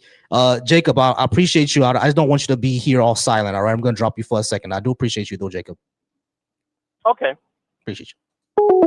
But yeah, so that's how it that's how there are explanations for these things, right? It doesn't necessarily have to be some sort of deliberate creation of some sort of like super wizard or whatever. Like, it doesn't need to be that. They could be natural explanations. There's no reason why it has to be a supernatural one.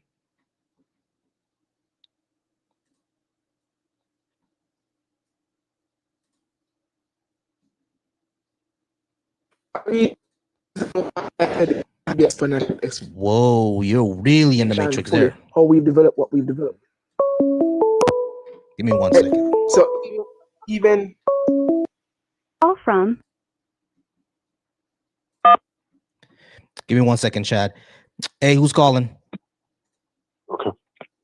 I'm sorry? I said okay. OCAB. I said okay. Okay. That's your name? Okay. It's Billy Thornton. All right, Billy. How's it going, Billy? Are you at least 18, and did you disagree with what I had on the board? Yes, I do. All right, great. Give me 1 second, Billy. Let me just finish off with Chad. But yeah, Chad, do you understand exactly where I'm coming from now? I understand exactly where you're coming from, but the understanding isn't fully there, because even though you say it has a logical explanation cannot quantify the known unknowns of how we've acquired what we have. The explanation that we simply just figured it out after one day is not sufficient to the technological advancement of this world. Yeah, it's not quantifiable. Right, we didn't figure it out in one day. I'm not saying we figured it out in one day. It took us over 100,000 years to figure out fire. Like, we didn't figure it out in one day. You know what I'm saying? So is what I'm trying to say is that what I'm trying to say is that there could be natural explanations for these things. It doesn't necessarily have to be something supernatural. But we Right. Then can I ask you a question if that's the case? Why is it that every single civilization that we have had in existence quantifies their technological development and ingenuity to something of a higher power or something extraterrestrial? And this has been quantified through every single civilization, whether it be through magic, whether it be through diamonds, whether it be through interplanetary beings. This information has been quantified and passed down through human civilizations deliberately to make us aware of the unknowns that are out there. Because simply cannot the reason, misunderstanding. right? The reason why, hold on, give me a second. Billy, give me a second. All right, I'm still on with someone on TikTok. I know you can't hear them, but I'm just on someone on TikTok. Billy, I'll get to you in a second. All right, Billy, thank you. So the reason why that is, Chad, is because number one, humans are pattern recognizing machines, right? We recognize certain patterns. So when we recognize what that causes is that when we recognize certain patterns is that a lot of times we think that those patterns had to come from something supernatural, because like we see faces in trees, we see faces in rocks and stuff like that. So we start to think that those faces mean that they have to be conscious. Because human beings, we understand theory of mind. We know that you're a separate person, I'm a separate person. This animal is a separate being that have different desires. That's why we have that theory of mind. But what that causes is that sometimes when we see faces and other things, we think that they also have a mind, and that's not necessarily true. So that's why we make that mistake. That's why whenever we create certain things, like remember how I said it took at least 100,000 years for humans to master fire, to know how to make fire. That took like 100,000 years for that to happen. Of course, within 100,000 years, that's a very long time. Where all those that knowledge that gets passed down, eventually other legends are going to be put onto that. So the Greeks think that fire came from Prometheus when it really didn't. It just came from their ancestors who knew how to create fire. But the thing is, there was no knowledge of fire and what it was. Like, let's take, for example, AI, right? People think that AI might not be conscious. People think that AI might not have a mind of its own or understand the modern human realm or the world. I think that's not the case. For AI, we've done what, for example, humans are a species that have a fleeting lifespan, but we live off compounding knowledge, which means we advance the knowledge of our predecessors, and then based upon that knowledge, we expand our awareness and our intellectual ingenuity to other realms and to other things which assist us. AI, for example, has been speed run, right? So we can talk about consciousness. The AI has to be conscious. Even the very creator of AI says he no longer understands what's happening with it. So that's what I'm saying. Even the person who creates it doesn't even understand how it's created, how it's operating, and the paradigms in which has shifted based upon the knowledge it has taken in. So this will show you that these things that we call that are tangible within our human reality, even we ourselves do not fully understand where these things come from. And it's highly I would say there are temperaments in thinking, but it's more than acceptable to understand that these things are things that we do not fully comprehend. Right. And it's So okay to accept that we have right. no full comprehension yeah, or tangibility of the things that we're doing. Right. So yeah, As I human mean beings. that's not a problem. That's not We're limited. that's not the problem, Chad. That's not the problem. The problem is your claim is that because our technological advancement, we don't necessarily understand how exactly it happened and how fast it happened. Therefore, it had to be some deliberate creator is a problem because you cannot even show that to be true. Like, how do you show that to be true that it was a deliberate creator in for us to have fire, for us to have agriculture? These things were built up in human beings over time, right? We just passed down the knowledge, and over time, we really forgot where that knowledge came from. You know what I'm saying? It doesn't necessarily need to be something supernatural. And yeah, when it comes to AI is not conscious. It doesn't know what it's doing, right? Because even when AI is implemented across companies and fields, they say that there are more problems with AI than it actually solves. So AI is not, it doesn't know what it's doing. It's just a language model. You see what I'm saying? So these are things that we have to take into consideration. This is why we think so. But look, remember, for our average experience as human beings, we ourselves did not know what we were doing. And that's why we had to create philosophy. That's why we had to create laws to govern our paradigms and understand better of what we were doing. Right? So the structure had to be put in place for our own understanding. Hey, right. So we ourselves. Hold on, Chad. Give me a second, Chad. Give me a second, Chad. Billy, like I said, I'm still on with somebody over on my TikTok. I'm gonna get to you in a second. All right, Billy. I know it's gonna be quiet for a while he's talking because I'm not talking, but just give it a second, Billy, and I promise I'm gonna get to you. All right, Billy. I got someone on my phone, Chad. That's why I'm saying that. But Chad, we do gotta wrap it up because I want to get to Billy. You mind if we go ahead and just wrap this one up? Cool, bro. It's been cool talking with you. We always expand the thoughts. You know what I mean? That's cool. I ain't got no problem with that. Not a problem. I appreciate you. All right. Billy, how's it going, Billy? You told me that you were at least 18 and you did disagree with something I have on the board. What did you disagree with? Yes, I disagree with all of them, but I want to know what's your biggest strength? Like, which one do you feel most confident defending? Well, I could defend all of them, but probably reparations. Oh, okay. So again, with reparations, there have been throughout historical timeline, there have been a plethora of victims that have been severely oppressed.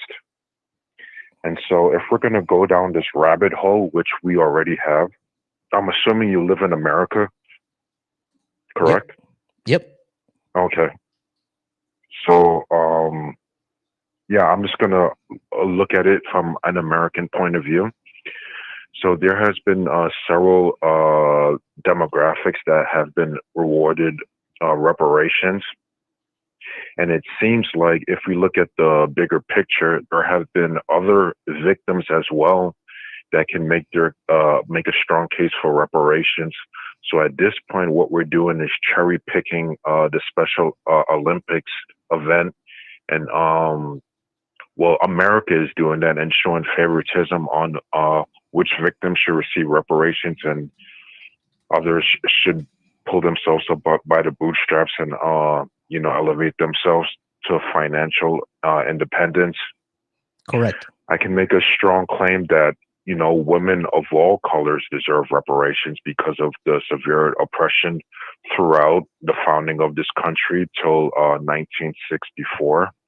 I can make a strong claim on, Italians, Okay, so Billy, I'm sorry to interrupt because we're in like in 2 minutes. I need you to get to the point. Are you saying that because other groups can make a claim for reparations, therefore Black Americans don't shouldn't get them? Absolutely, because now it's gonna now we're just rewarding every person that is a victim, which they have legit grievances. Reparations. Do you agree with that or not? No, it's not just okay. The only other group that I say can have a legitimate grievance against the United States is Native Americans. Not women throughout U.S. history. Not white women. You do know that white women have been, sexually assaulted throughout the historical timeline and couldn't do anything about it. Not at the behest of the state. Until recently. Not at the behest of the state. The state didn't sanction white women being assaulted. But and when not only that, when white women were assaulted, they were able to either blame a Black man and have him lynched, or it was actually taken seriously. Black women weren't able to do that because they were either owned or they were second-class citizens. And not only that, a white woman could assault a Black man and get away with it because if he said anything, they'll lynch him instead of punishing the white woman. This happens all the time. Like white women own slaves and they assaulted their enslaved people all the time. So should we reward indentured servants, the descendants of indentured servants as well?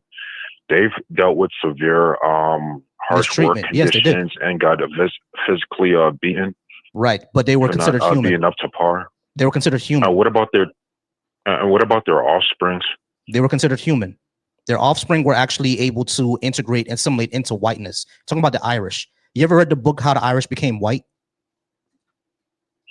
I do understand there at some point there was different level of tiers when it pertains to white people, and some white people were classified the bottom of the bottom, and some were at the top of the top, of course. And the Irish and Italians and some others were considered, quote unquote, white trash. So but eventually they all. I'm just making a joke, a secret meeting and say, hey, we're all white here, so let's just unify. But still, they still get judged by the class. All right, this doesn't show how they should get reparations, bro. This doesn't show how to get reparations. The Irish were assimilated into whiteness and were treated like white people. Yeah, sure, there was discrimination against Italian and Irish people. No one denies that, right? That's part of American history. But both of those groups were assimilated into whiteness and were able to benefit from white supremacy. When the American government put in redlining, Irish and Italians were not redlined. They were able to go ahead and go and join the military, able to benefit from the GI Bill, which Black soldiers were not able to do, and they were able to get home loans, which Black people were not able to get. They were also were able to do homesteading, where free land by the federal government were given to white families, well, no matter what they were, Irish, Italian, German, whatever, that Black families were not able to get. As a matter of fact, new immigrants from Norway were able to come to America and able to get land in the West that Black people were not able to get. You know what I'm saying? So these are the things that we're talking about. So when we say that, should we get reparations for these groups? They did not suffer the way that Black Americans suffer. Yes, there was discrimination, horrible discrimination against Irish and Italians. I don't believe in bigotry. So yes, they did get discriminated against. We're not going to deny that, right? But when it comes to Black codes, when it comes to Jim Crow, when it comes to redlining, when it comes to the war on drugs and things like that, those were targeted towards Black people. Not Irish, not Italian, not German, not even Cuban, but Black people specifically. So Black people today can feel the same whiplash that their ancestors got. Yes, because and their necks being broken from that's not what I'm saying. No, that's not what I'm saying. Attached to a rope. So that's not what I'm saying. Or how about listen to I need you to actually listen to what I'm saying. I'm not saying that just because that our Black people's ancestors were enslaved, therefore we can still feel the whip on our backs. That's not what I'm saying. What I'm saying is that history does not happen in a vacuum. What happened in the past affects your present. Because of redlining, many Black areas today are impoverished, and that's a direct result of redlining. We can prove this. not only have the government actually admitted this, but private institutions have actually also admitted it. A matter of fact, the Libertarian Institution, the Cato Institute, which is a libertarian institution, they've even studied this, and they said yes, the reason for black communities being impoverished is 100% because of redlining. Now, they said that was a government policy, and they also said that's why we shouldn't trust the government. I can kind of agree with them on that, right? But even libertarians admit that the main reason why black communities are impoverished is because of government policy, like redlining, like the highway system, like eminent domain. Those are the reasons, not because, you know, black folks are just lazy and we feel the whips on our backs or whatever. That's not the reason. It's because of those policies. So because of that, we need to repair those policies. Like, we just got to ask ourselves for one question: if the government damages something, should they be responsible to fix it now? So you make a lot of great points. Can you please explain to me the political will in Congress to pass reparations? There isn't any. Okay, so why are you advocating for pipe dream policies that would never come to fruition? Because they thought that gay marriage would never come to fruition either, right? But people kept on talking about it, and as people talked about it, as we talk about it, as we put this into the public consciousness, as more and more people understand these things, we can change the political will. There was no political will to pass gay marriage in 1980, right? But it happened in 2012. So it may not happen in 2026, but if it happens in 2058, and I'll still be alive by then I'll be glad that it happens. That's what I talk about. But people, for the most part, well, what they portray in public are they exhibit a live and let live mindset, even though it might be different when, you know, they're in their private setting. That's fine. So I can understand, you know, the possibility of that coming to fruition, which it did. But when it comes to distributing money to one group and not others, don't you think that's going to garner a lot of animosity towards that one group who weren't the direct descendants of the ancestors that actually felt the severe oppression that was implemented on them? And it's been years upon years upon years that happened. And throughout those years, they got civil rights passed. There has been an upward of financial mobility that a lot of Black people took advantage of and elevated themselves to the top 1%. I can name you so much anecdotal evidence of Black people that who started from poverty and, you know, uprise to, you know, wealthy status, whether it's through the entertainment business, real estate, you know, getting a higher education and advanced degrees to elevate themselves to a six-figure occupation, or like taking advantage of the social media explosion and, you know, becoming an influencer and getting money from your viewership and subscriptions and whatever merchandise they sell online. Okay, so individual Black people becoming wealthy, you think means that reparations shouldn't happen because individual Black people became wealthy? Individual Black people were wealthy back in the 60s. Civil rights still passed, right? I know at some point we're gonna have to.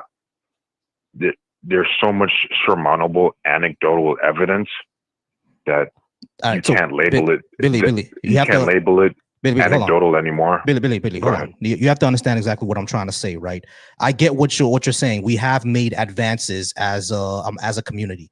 The Black community has made massive advances, and that's wonderful. No one is denying that. What I'm trying to say is that your argument is kind of silly on 2 points. Number one, yeah, sure, a lot of individual Black people became wealthy and became a lot of economically freer.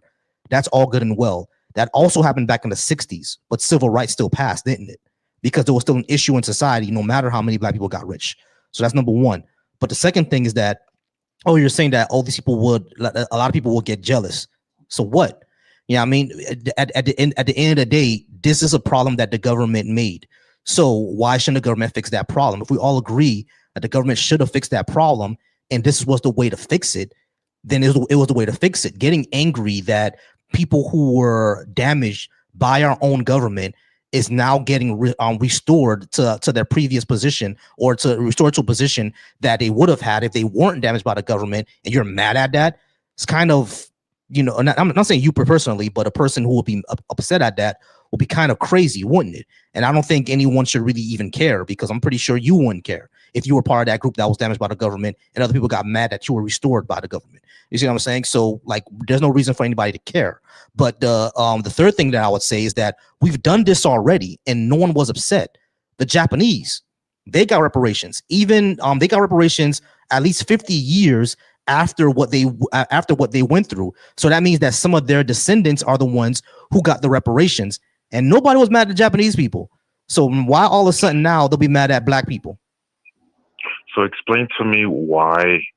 Well, of course you can't explain because you didn't live in that era, but can you at least come up with a plausible explanation as to why black people in the 60s, number one priority wasn't reparation, but instead it was integration, integrating with the group that some were, you know, beating them, lynching them, going into their wealthy towns and burning it all down, having some of their women accusing them of rape, and they were eventually lynched because of the false accusations.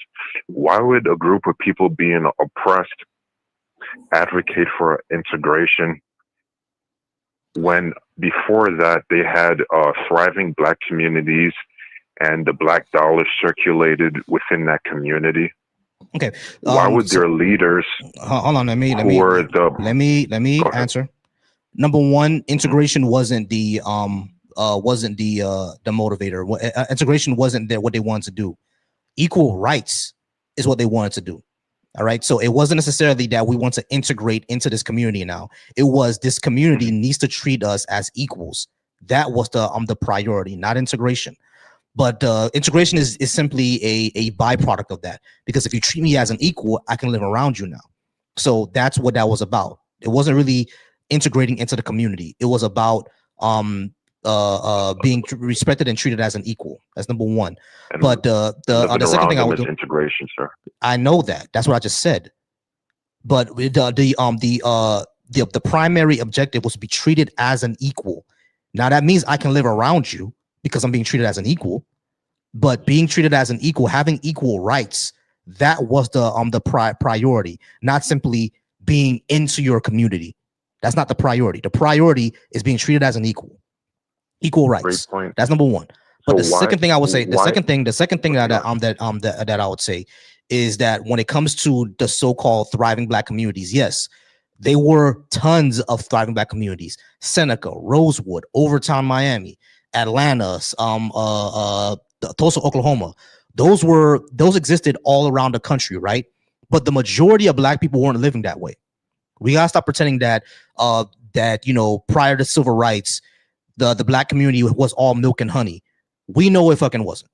It just wasn't. The majority of black people at that time, 60% were in poverty, absolute poverty. Matter of fact, they were beneath the poverty line before civil rights was passed. You see what I'm saying? So it wasn't simply, because they had Tulsa, Oklahoma, y'all were doing all right. Nah, bro. Like, not every black person was living in Tulsa, Oklahoma, in Seneca Village, in Overtown, in Rosewood. Most black people weren't living like that. Most black people were living in shanty towns. That was the reality of the situation, and that needed to change. So when you had, the sympathy, the grassroots energy behind it, I shouldn't say you guys, but I don't know what else. Why wasn't reparations pushed? Yeah, like why wasn't reparations the number one? Because MLK died. Instead of equal rights. That doesn't make any sense. I mean, why would you prioritize equal rights over reparations? Because I want to be treated as an. Why would I not want to be treated as an equal person? It's kind of silly. Not only that, MLK did call for reparations. He got killed for it. He did it very late. Yeah, he did it on later on in the game because we needed to expand equal rights. If we don't have equal rights, why would we have reparations? So you can garner up the resources and have your own security, like the Native community, Native American. Native Americans don't have their own security. Have you been to a native? Have you been to a reservation? There are third world countries over there. Native American women are kidnapped all the time. They don't have security.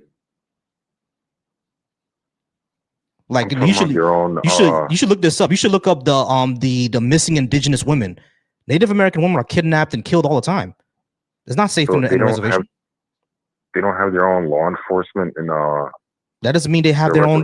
That doesn't mean they have their own protection. They have their own law enforcement. They do, but that doesn't mean they have their own protection. Again, Native American women go missing all the time. Like Native American kids get kidnapped all the time too. There's no security there. Reservations are depressing. You ever been to a reservation? They're completely depressing. Quote unquote white man doing it. That's their people doing it.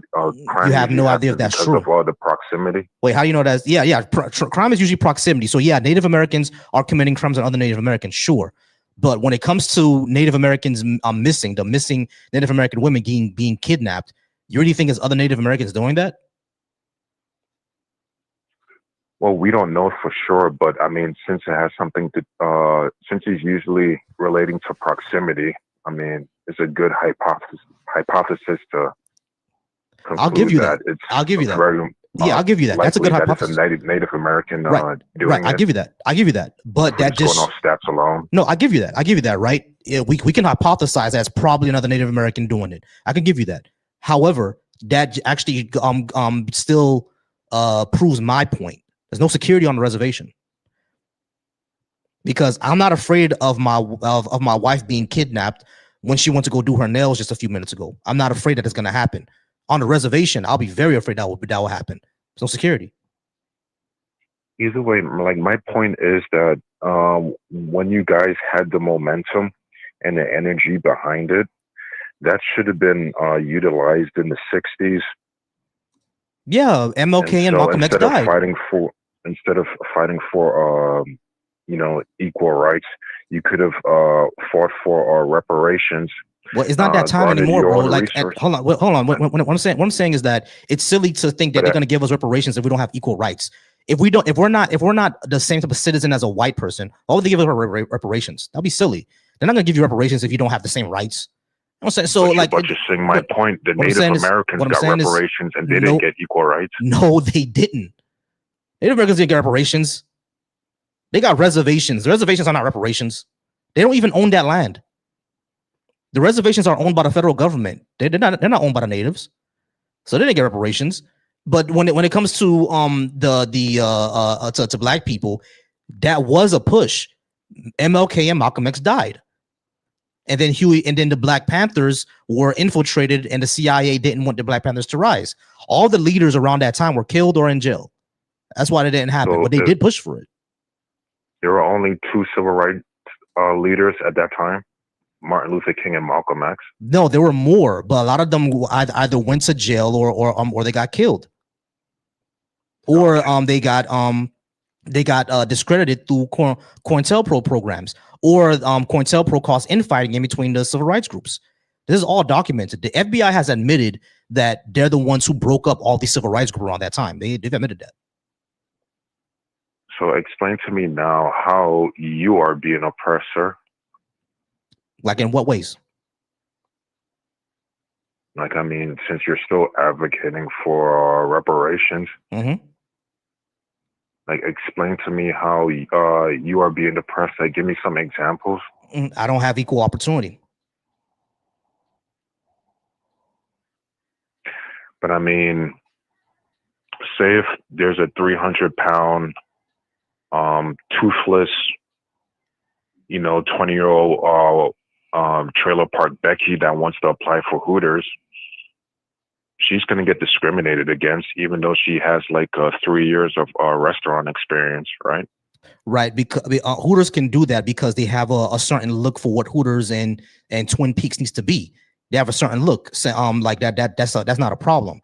However, if a black woman goes in there and that she has a restaurant experience and she has the look, But like she gets disqualified for the white person who doesn't have as much experience and doesn't look as good as she does.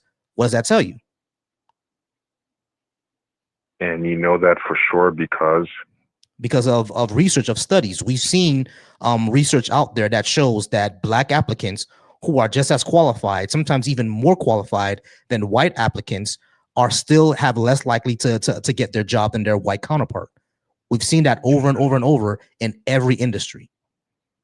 So you're telling me that if a prime Halle Berry and a prime Halle Berry and Cyndi Lauper walk into Hooters and they apply for that job, the manager in his right mind, without using any narcotics, is going to choose Cyndi Lauper over Halle Berry? That's what you're telling me? Racism is not rational, is it? No, I'm just pulling out like some wild examples. No, I understand. What I need to answer that question. Hold on. Listen, I just need you to answer that question, Billy. Is racism rational? No. Correct. So they're not in their right. Hold on, wait. So listen, because you kept on saying in their right mind, not doing narcotics. So what you're implying is that they're rational. Racism is not rational. So if you're gonna make decisions through that lens, you're not gonna make a rational decision, are you? What I'm implying is that, of course, the manager is gonna choose Halle Berry. Right, I understood. You're saying that, of course, they're gonna choose Halle Berry, but you're thinking in a rational mind. You've already admitted that racism is not rational. So if they're making decisions through that lens, they're not gonna make a rational decision. You have to understand that. No, I'm making an example that there are real cases where blacks have the advantage over whites, such as, especially if it's marketing because of looks. They're going to choose the prettier black woman, or such as the example that I gave you. All right, but if prime Cyndi Lauper and a prime Halle Berry walk into Hooters at the same time, and there's one spot that needs to be filled, nobody in their right mind is going to choose Cyndi Lauper, again, who's mediocre at best, over a prime Halle Berry. I know that, but you kept on saying in your right mind. Racism is irrational. They're not going to make a rational decision. You cannot you cannot get around that, bro. A racist person is not going to make a rational decision. Look how many people have attacked Angel Reese. Look how many white people have attacked Angel Reese. And Angel Reese is one of the most gorgeous women on the planet. And look how many people were attacking her for the entire Victoria's Secret Angels thing.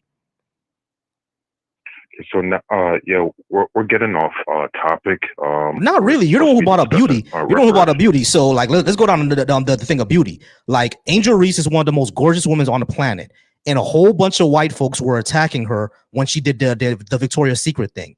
Racism is not rational, bro. So yeah, if Angel Reese were to walk in there, they would have chose the white person because they're not doing it. It's not in your rational mind. Matter of fact, Angel Reese is not the only one who's been attacked for her beauty. Also, Meghan Markle, the one who married what was his Prince Harry or Prince Andrew? I think she married Prince Harry. Yeah, Meghan Markle over in the UK. People have attacked her over there in the UK, and she's a beautiful woman too. Racism isn't rational, bro. Beauty's subjective, because if you watch the movie Ice Age, you would see who Angel Reese looked like. No, we won't. Okay. Angel Reese doesn't look like Sid, bro. I encourage you. Angel Reese doesn't look like Sid, bro. She doesn't look like Sid.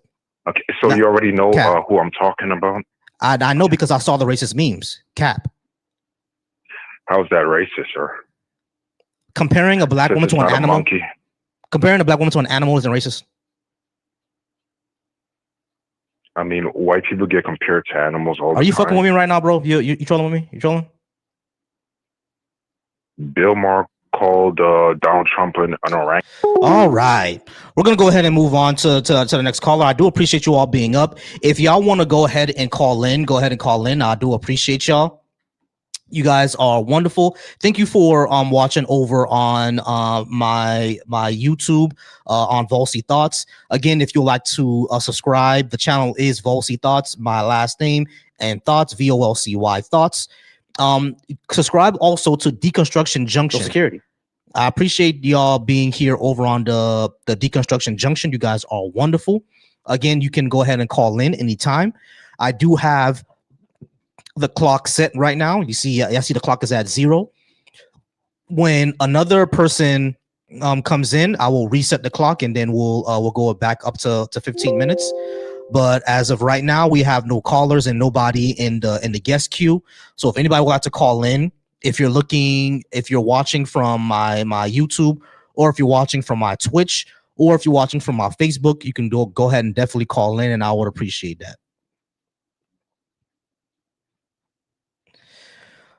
All right, guys.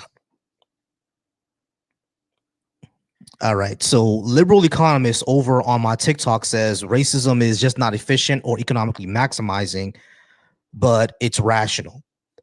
I don't think that it is. I disagree with that. Liberal economist. The reason why I disagree with that is because racism is based on the entire premise that skin color makes someone superior, and that's just nonsense. Having a certain skin doesn't make anybody superior to another. Having a certain skin doesn't make anybody more likely to be a criminal.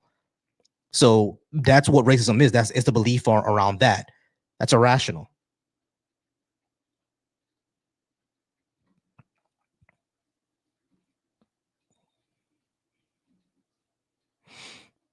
But I do appreciate you all being here. I'm about to go ahead and get out of here in a moment. We've been on for about 2 hours.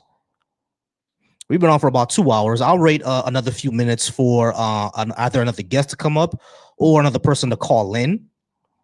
I didn't miss a lot of calls.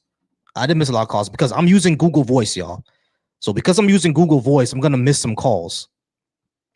So if I missed your call, you'll have to call back in, and then we'll go ahead and keep on discussing. All right. That's what happens. If I'm on with somebody already and I miss your call, we'll go ahead and I have to call back in. I don't have a call in line yet where, I could give you hold music and stuff like that. Until I get that, then we're just going to have to, do this for the time being.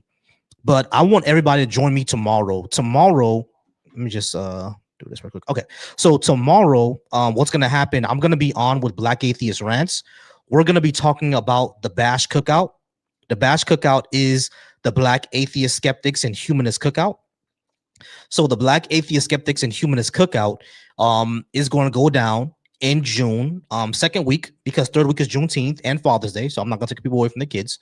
So on Juneteenth, or the week before Juneteenth, next in June of this year, the Black Atheist Skeptics and Humanist Cookout is going down. So if you are a Black atheist, agnostic, a skeptic, a spiritual person, or a humanist, you are more than welcome to come to the cookout.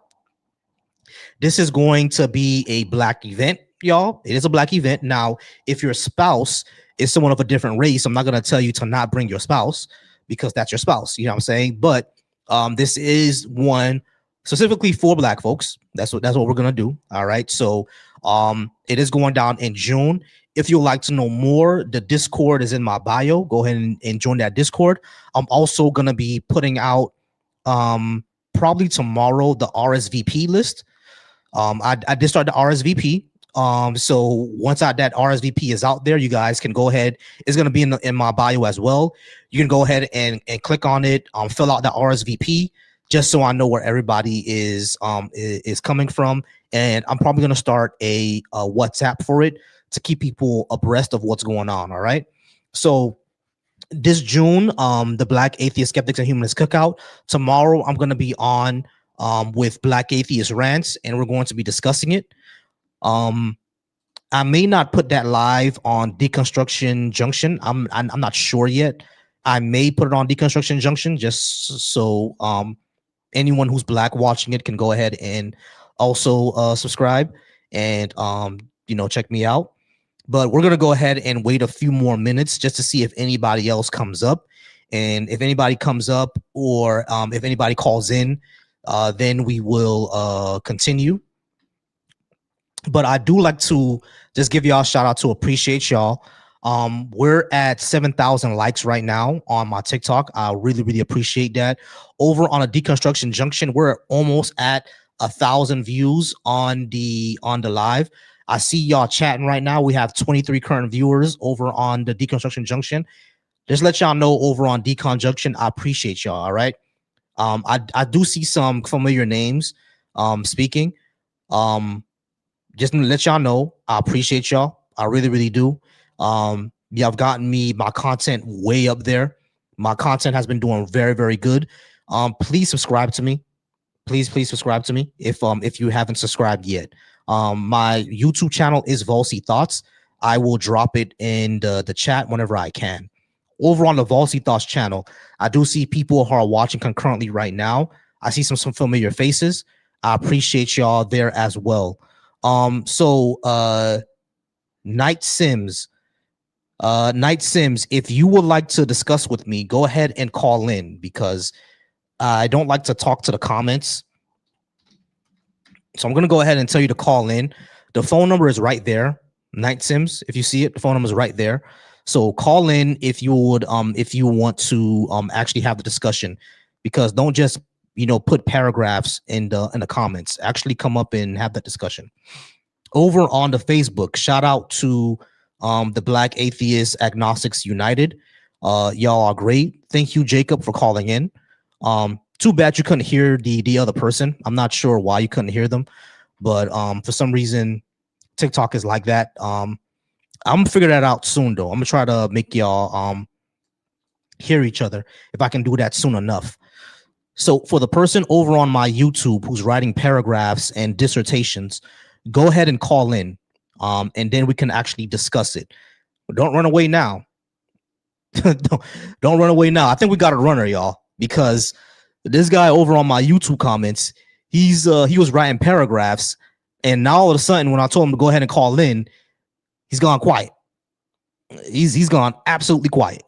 So I think we got a runner, y'all. We may have a runner. Oh, there he is. Hey, Night Sims, again, call in, because you just writing those is not, that doesn't do anything. All right, 1776. I'm gonna bring you up 1776. So 1776, I went ahead and sent you a request. Go ahead and come on up if you're brave enough to come up. Otherwise, you're just gonna get the run emojis. All right, UAG, you can go ahead and come up as well. Yeah, I don't like talking to the comments, y'all. So just come on up. Yeah, Caddy, he's actually questioning my citizenship. Crazy. This person over on my TikTok comments, 1776, he says I'm not even American. That's crazy. Dude is questioning if I'm a citizen. Insane.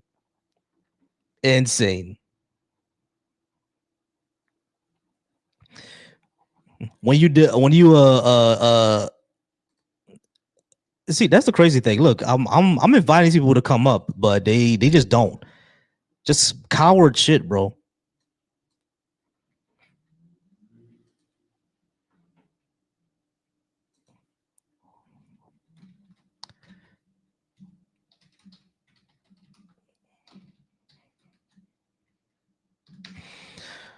Oh man. I don't know why they'd be scared. I'm a very nice guy. I don't know why they'd be scared.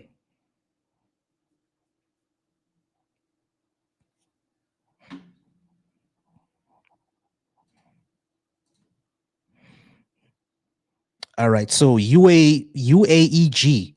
Go ahead and come on up. Let's talk.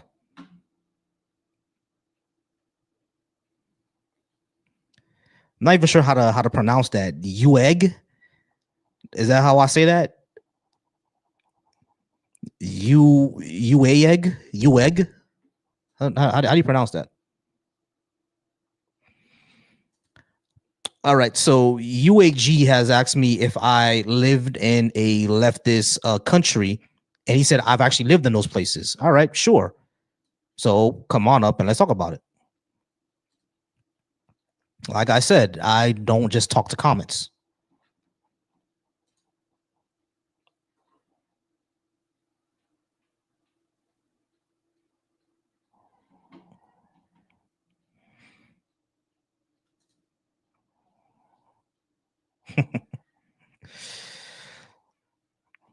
Yeah, Caddy, they always mistake Democrats as leftists.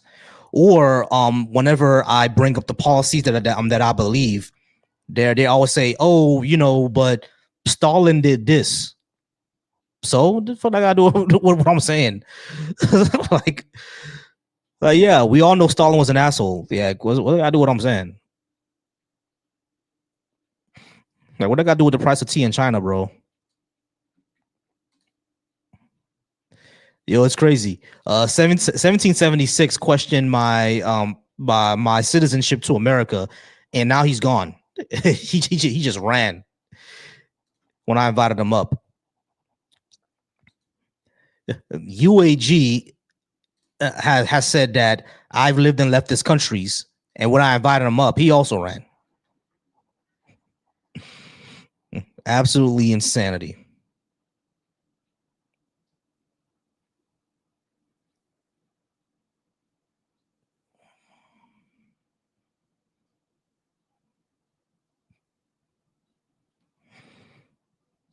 Oh man.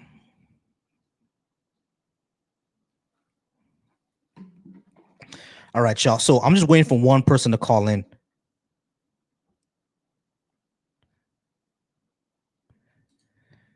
I'm just waiting for one person to call in, and then I'm call it a night. Night Sims over on my YouTube say he'll call in a few. I'm just waiting for that.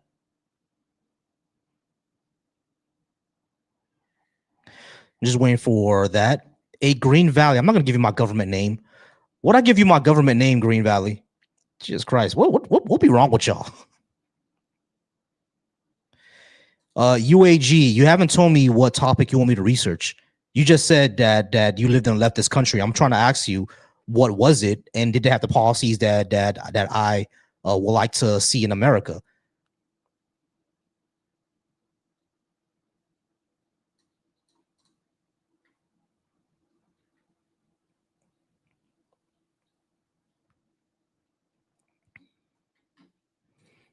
All right. There we go. Hey, Volcy. Call from. How's it going, Michaela? Night Sims. You do know Oh, yeah, I'm still not modded. Yeah, I know you're not on that account. All right, Michaela, this call is not gonna be able to hear you because for some reason they can't hear TikTok. I don't know why. But Knight, how's it going, Knight? Pretty good. How you doing, Volcy? I'm all right. All right. So you were saying that you had a lot of things to say that you disagree with my prompt. Let's go ahead and talk about it. What did you disagree with and why? All right. Well, a little bit of everything. It's not so much disagreements. I think it's just different viewpoints. A little bit from like where I'm at. I live in Minnesota, so I've dealt with a lot of the stuff. I'm originally from Florida, so I've lived in Republican-run states. I've lived in Democratic-run states. And it's kind of hard for me to voice different opinions with people because a lot of people don't understand the current landscape of our political asylum, I guess you could call it. Because like to me, there's not really a Democrat or a Republican Party. Right now, the current Republican Party is the old school Democrat Party. And to me, the current Democrat Party is a socialist party. So I don't think the Republican Party actually truly exists anymore. So a lot of this stuff I don't really say is a Democratic thing or a Republican thing because I feel like it's more based off of where you're living at the time and what you see going around and how it affects you and your community, if that makes sense. Okay. Yeah. Well, I would say this: the part where you said about the Democrats and Republicans, that part doesn't make sense because Democrats are not socialists at all. They want to keep the same capitalism in place. Matter of fact, every single Democrat who's gone up for presidency have all said they're capitalist. So when people keep talking about they're communist or socialist, I'm always asking, where are y'all getting this from? Kamala said she was a capitalist. So where I get that from, hold on, wait, let me just finish. Kamala said she was a capitalist. Biden said he was a capitalist. Obama said he was a capitalist. Anyone on the Democrat platform, when they go up to become the only one who hasn't said he's a capitalist was Bernie Sanders. They've also said they're capitalists.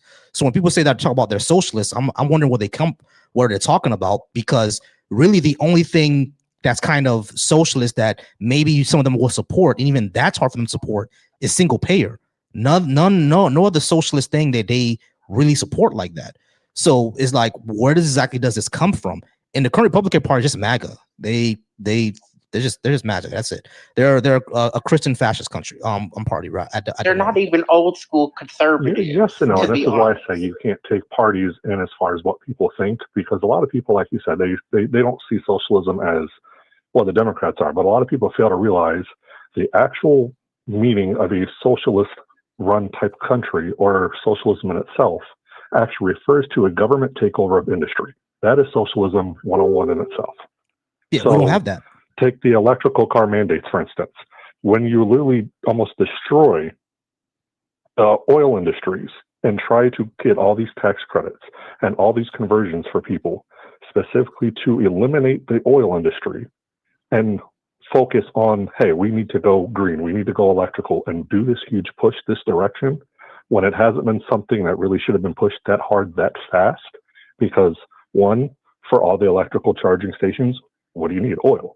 You still need oil for all of these different things to go that direction, but yet how he was pushing it and how multiple people were pushing it at the times, and this is just one instance, just something that can easily be seen as the takeover of industry. It was literally the government with Biden at the helm trying to take over industry as far as the transportation sector is concerned. You've got portions of highways. Let's go ahead and let's go ahead and strictly... hold on. Let's go ahead and address that. When it comes to take over an industry, right? When you take over an industry, you do exactly what Norway does. You nationalize the industry, therefore their profits are considered part of the government budget. None of them did that. And how so was when that hold not on, for wait, the hold electrical on, side? hold on. None of them did that. What they did was they tried to basically, just like how you said, promote more electrical vehicles. Now, of course, as you pointed out, there's a flaw in that, because all that still requires oil, right? But when you say that they're trying to reduce our dependence on oil, or as you say, destroy the oil industry, which is kind of BS to me, because the oil industry, not only did Biden pass more drilling during that time, but subsidies towards the oil industry still remained. So I don't see how an oil industry is being destroyed when they're passing more drilling permits, more drilling permits, and keeping the same subsidies. So it's kind of silly to say that they're destroying the industry just by subsidizing electronics, no, right? But hold on, but also a takeover of industry mean that they will nationalize it, and they didn't do that. They're not even pushing for it. Well, that was their intention. That's what Biden was pushing for. What evidence do you have of that? Obvious to anyone that could research what it. Evidence do you have of that? The evidence was just in the fact that you have corridors, you have certain states that are imposing additional taxes on people that used oil. I mean, we could spend hours going over this. That doesn't nationalize the industry. All that does, hold on, all that does is discourage. When it becomes hold on, listen. That does not nationalize an industry just because you're encouraging people to not use it. If you encourage people to not use it, that doesn't mean that you're nationalizing the industry. Those are two different things. Nationalizing the industry literally means that the government is going to take over that business, and now your business is part of the government budget. Nationalizing the industry is not discouraging people to use a product. It's kind of silly. Right, but what you just said, repeat what you just said on that. Nationalizing an industry is when a government actually takes over the business, and that business is now considered a national asset. It's considered part of the government budget. Now, exactly, that specific part you just said. Okay, this is where a lot of people separate, and I think this is where the biggest divide is, and a lot of people don't get past this. A lot of people think that in order for a government to do an industry takeover, it must be, absolute from day one. It's a convergence, just like everything in history has been a convergence. So how they started out is by doing incentives, doing these tax breaks and everything. You can look back at history and almost every type of thing that's socialized over time, whether it's been in America or not. Social Security, for instance, in a way was socialism when it first started. Now it transformed, but in essence of itself, that's what it was originally. Same with food stamps, same with caste system, same with all these different programs. They were socialist in nature, but luckily they were transformed to not necessarily be socialist in an absolute form of nature. Eventually, because of the party spread and what happens with Congress and the House and everything like that, there was pitfalls on both sides that were able to kind of circumnavigate the different things to make it into what it is today. Now, that doesn't change the fact that they are still socialist in nature. It's just that there was other laws and bylaws and byproducts from that has changed those rules, so to speak, to where it fits multiple narratives. Now, the same thing with the electronic stuff. When it comes to the cars, it starts by slow takeover. It's not instant takeover. You can't, if socialism came into America and just strictly tried to drop it like a dictatorship, you would have wars all over the country. So the only way the government, regardless of what party's involved, can go to a dictatorship type route or a socialism type route is to do a soft takeover, which is where all the mandates come in as far as what they call incentives and whatnot. All these are technical mandates that people are just seeing that are disguised as, oh, these are tax credits, these are this, these are that. Well, no. The thing is, if you're encouraging people to change what is natural for them, you are effectively taking over industry. Okay. No, you're not, because if people use more electrical vehicles and more and less gas vehicles, does that mean that the government now has to take over the oil industry because they're not using gas vehicles anymore? Well, essentially, the government's already in charge of the oil industry and the electrical industry. No, they're not. Fail to realize that. No, they're not. They're not in charge of that. Because you can't drill without government approval. Hold on. Yeah, you can't. Of course, you can't drill without government approval because the government is the one that controls the land. That doesn't mean that it controls the industry. Those are two different things, bro. Okay. You just can't say that just because they hold on. Let me finish. Let me finish. Just because you have to have a permit in order to drill doesn't mean they control your industry, because you're the one who still sets the prices. You're the one who still drills. You're the one who makes all the trade deals, et cetera, et cetera, et cetera. They don't control your company. The government doesn't decide who's the CEO of BP. They don't do that. So hold on. The second thing that I would say is that what you're saying that doesn't even need to happen, because what other countries that have a nationalized industry does is that the government simply just started a company. They started an SEO. Why won't if America was trying to take over, if the Democrats are trying to take over the oil industry, why not simply start a state-owned enterprise? They could just do that. If they just do that, they can just go ahead and buy up parts of BP and Shell. They don't have to do all this roundabout giving people incentives to buy electric vehicles, which will take. Hold on. They don't have to do this entire thing to convince people to buy electric vehicles, and therefore more people are buying electric vehicles, and then in 50 years we'll take over BP. They don't have to do that. Just start a state-owned enterprise. How come they just do one? That's not how it works in real life, dude. You need to. That is how it works in real life. See how the real world works. I've traveled multiple countries. Hold on. So let me ask you a question. Hold on. Wait. Hold on. Let me ask you a question. So Norway doesn't have state-owned enterprises? They own part of BP. They own part of Mobil. Hold on. You didn't answer my question. Hold on. You didn't answer my question. Does Norway have a state-owned enterprise, which is the oil industry in their country? Do they have that? In technicality, yes. Not in technicality. They have it. The oil company in Norway is a state-owned enterprise. It's ran by the government. And the government of Norway is the one that set it up. They didn't have to do any incentives. They just set one up. Same thing with Venezuela. Same thing with Nigeria. These are all state-owned enterprises. They just set one up. So saying that the Democrats are trying to take over the oil industry, why won't they just want to set up a state-owned enterprise? They never have. As a matter of fact, that's actually poison in the Democrats to set up a state-owned enterprise. They're gonna look at you crazy because they're gonna think that you're some sort of crazy communist. Like the Democrats are not trying to take over the oil industry. This is stupid. So the oil industry that you're talking about, the Norway owns, what's it called? Give me a second. It's called Equinor. I can tell you because I travel the world and I know what it is. So it's managed by the Norwegian Ministry of Petroleum and Energy. The only difference between that and between our departments here that control oil reserves and oil intakes and imports and exports and all that is the fact that Norway guarantees that the revenues from their oil and gas industry benefit the Norwegian economy and society as a whole, and only the Norwegian economy and society as a whole. That sounds great. That's what we should do. Stuff goes overseas. Yeah, that's great. That sounds like the word in itself. That's what we should do. That's just them taking control of things because it doesn't eliminate other people from buying oil. You or just other said imports and exports. They still import other oils. Right. Of course they do. Right. So you just said own it. But you just said benefits their country only. Right. That's what we should do. And you said that But that's not hold socialism. on. Socialism benefits the let pockets me of the finish. government only. Let me finish. Let me just finish. You just said you've got to learn the difference. You just said that socialism is taking over of an industry, which is exactly what Norway did. And now you're saying that it's not socialism because it benefits a society. Socialism is it's literally implied in the name socialism, society. So when you say that, hold on, when you say that, when you say, I'm not gonna fight for the mic on my own live, bro. I'm not gonna keep fighting for the mic on my own live. I'm not gonna keep fucking fighting for the mic on my own live. You need to actually answer. You need to actually let me answer. You need to let me actually answer. You need to let me actually answer. All right? Because every time I'm answering, you want to go ahead and interrupt. Stop doing that. Yeah, of course you hung up because you're a bitch. So you need to actually let me answer. I could have a conversation with somebody, but you'd actually need to let me answer.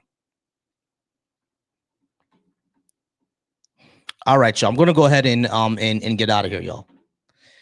I do gotta go ahead and get out of here because the last person just hung up.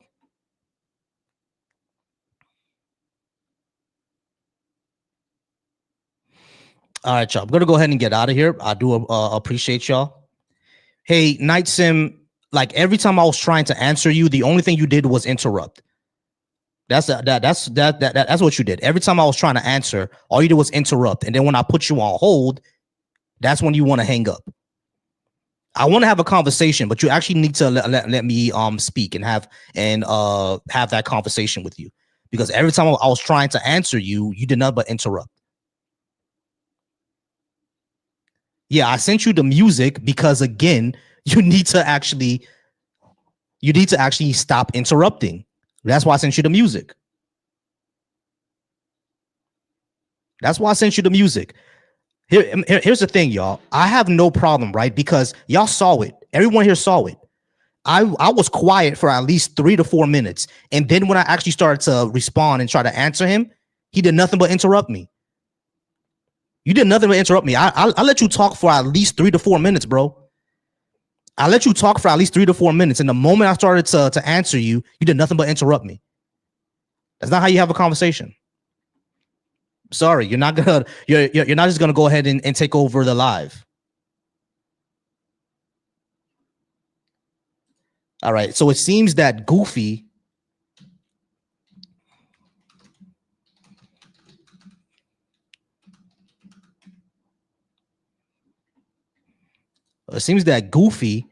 wants to also have a conversation then.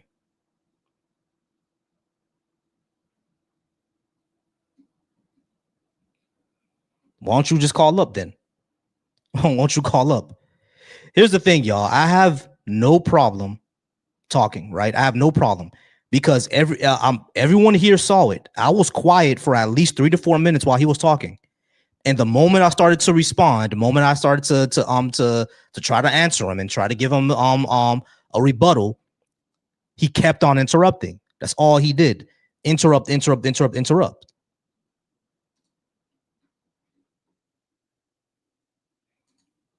I didn't personally attack you. Your profile picture is literally Goofy. Is literally Goofy from Goof Troop.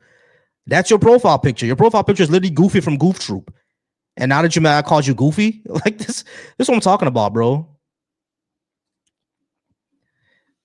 Yeah, Michaela, I saw your connection broke, but for some reason, Michaela, you're not gonna be able to hear the people calling in.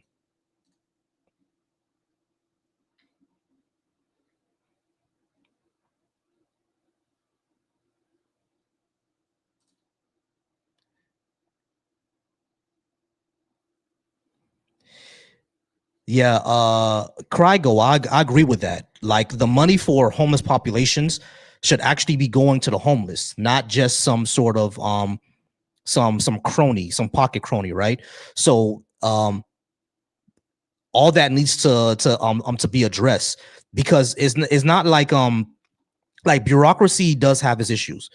Bureaucracy have its issues. Like, and one of the issues what you're pointing out, where a certain program is supposed to go towards a certain population, but it doesn't get there because it goes through the hands of administrators, and bureaucracy. That is something to be addressed. Like people on the left, like I've always said, need to address that, right? That's why me personally, if I were to run a homeless program, if we were to give people money, it should just go as a check to that homeless person. Don't let it go through any sort of administration. Just give a check to the homeless person. You know what I'm saying? Give it directly to their bank account or whatever they have. Just give it directly to them. You know what I'm saying? Instead of if it going through middlemen. Instead of it going through middlemen, it just goes directly towards them. For guaranteed housing, like again, we could change zoning laws. We could buy up like empty hotels and turn that into temporary living where people can be able to live for while they get back on their feet. You know, those hotel rooms. Buy up empty hotels and turn them into rooms. Change the zoning law so we have more instead of single parent instead of single family homes, we have more multi-family units. You see what I'm saying? Because one of the big issues with homelessness is because of the housing supply. We have a manufactured housing supply because we have a manufacturing housing shortage, I should say, is because they're like 20 million homes that are empty. You know what I mean? And they're all owned by like landlords, I think, by corporate landlords, really. They're just on the market for speculation. So yeah, there are multiple ways we can change this. So that's what we need to be doing.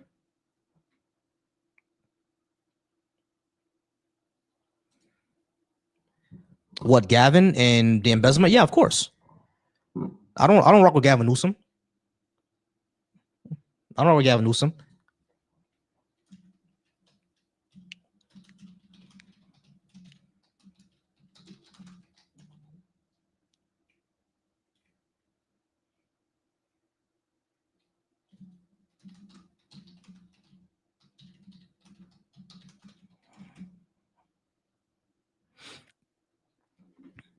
All right, CJ, if you want to come up, CJ, go ahead and come up. I'll go ahead and send you that invite. All right, y'all. I might get out of here. I'm just seeing if someone else wants to come up. And if not, then I'm gonna go ahead and get out of here for real. I said I was gonna get out of here, but like someone decided to call in, but they wanted to preach instead of having a conversation.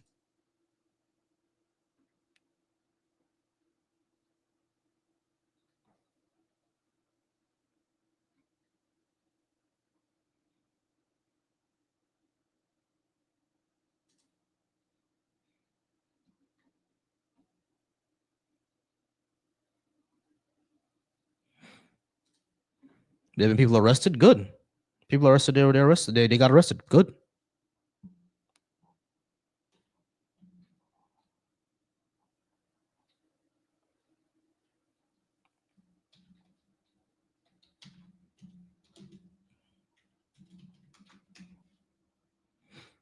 All right.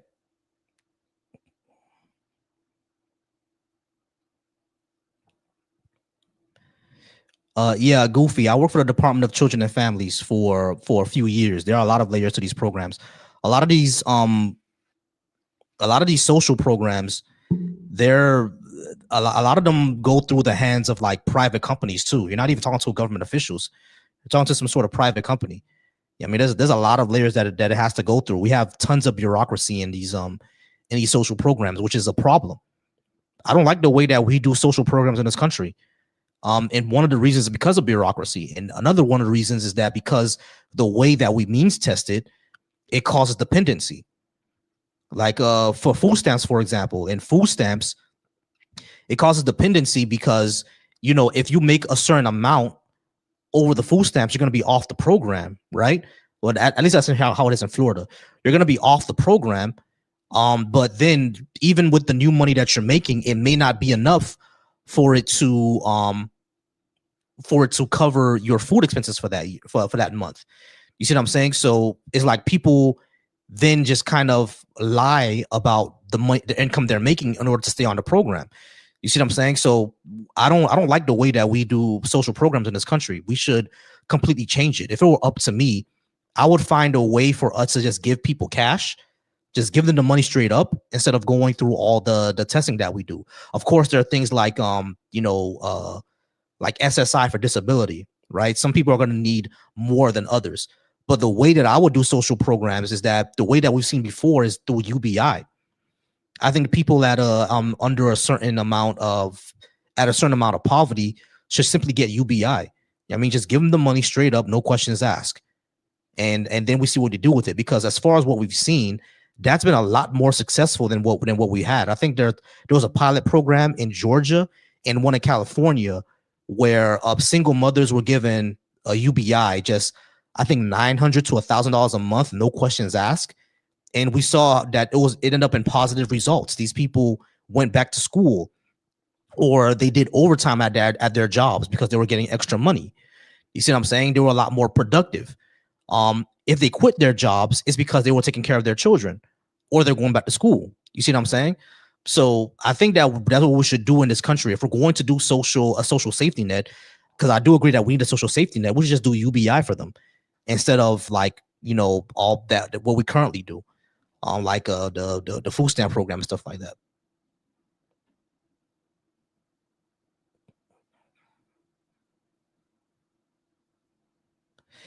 If we give kids after school programs and pizza parties, they'll do better. After school programs actually do help out.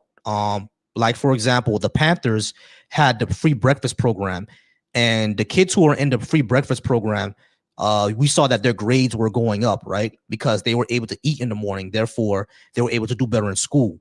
So that's one thing. And after school programs do get kids off the street, right? Because the Panthers also had that. So a lot of kids were not joining gangs anymore because they were off the street. They gave them something to do. So after school programs and breakfast programs, those do work. Those do work, right? But that's not the only thing that we need. We need to reform our entire education system. I think every single high school in America, we should start this off in red line areas, but I think every single high school in America should come attached with a vocational program. So every high school student that graduates with some sort of trade degree or some sort of trade license in their hands. And therefore, we have people who don't need to go to college and that are entering the workforce immediately. And those who want to go to college are able to go to college. You see what I'm saying? And I think that will bring the cost of all colleges down as well. But yeah, we don't only just need after school programs. Those do work. We have seen after school programs work. Those do work, right? It gives kids something to do after school. It gives them more tutoring, gives them more attention in order for them to do their homework. And not only that, you can get the parents involved in those as well. You see what I'm saying? So after school programs do help a lot. But I think they need to be more robust. I think our education needs to be more robust as well. Especially from elementary, because not every student learns the same. So we need to reform the way that we do education, period. Because the way that we had education came from like the 1800s. You see what I'm saying? So we need to redo education.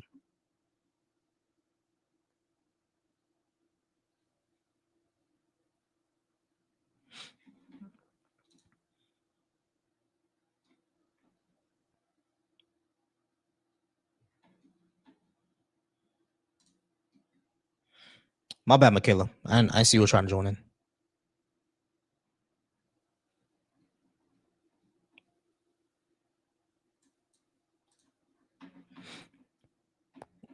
My bad, Michaela. All right. Yeah, so HM, what we've seen when it comes to these pilot programs for UBI is that it actually worked. I wish you would just call in instead of just, talking in the comments. Give me a second.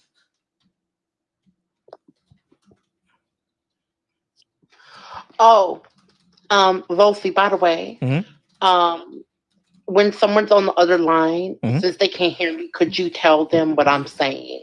Yeah, that's also for me to do. Give me a second, because there are other people. Give me 1 second. I'm not modded on this.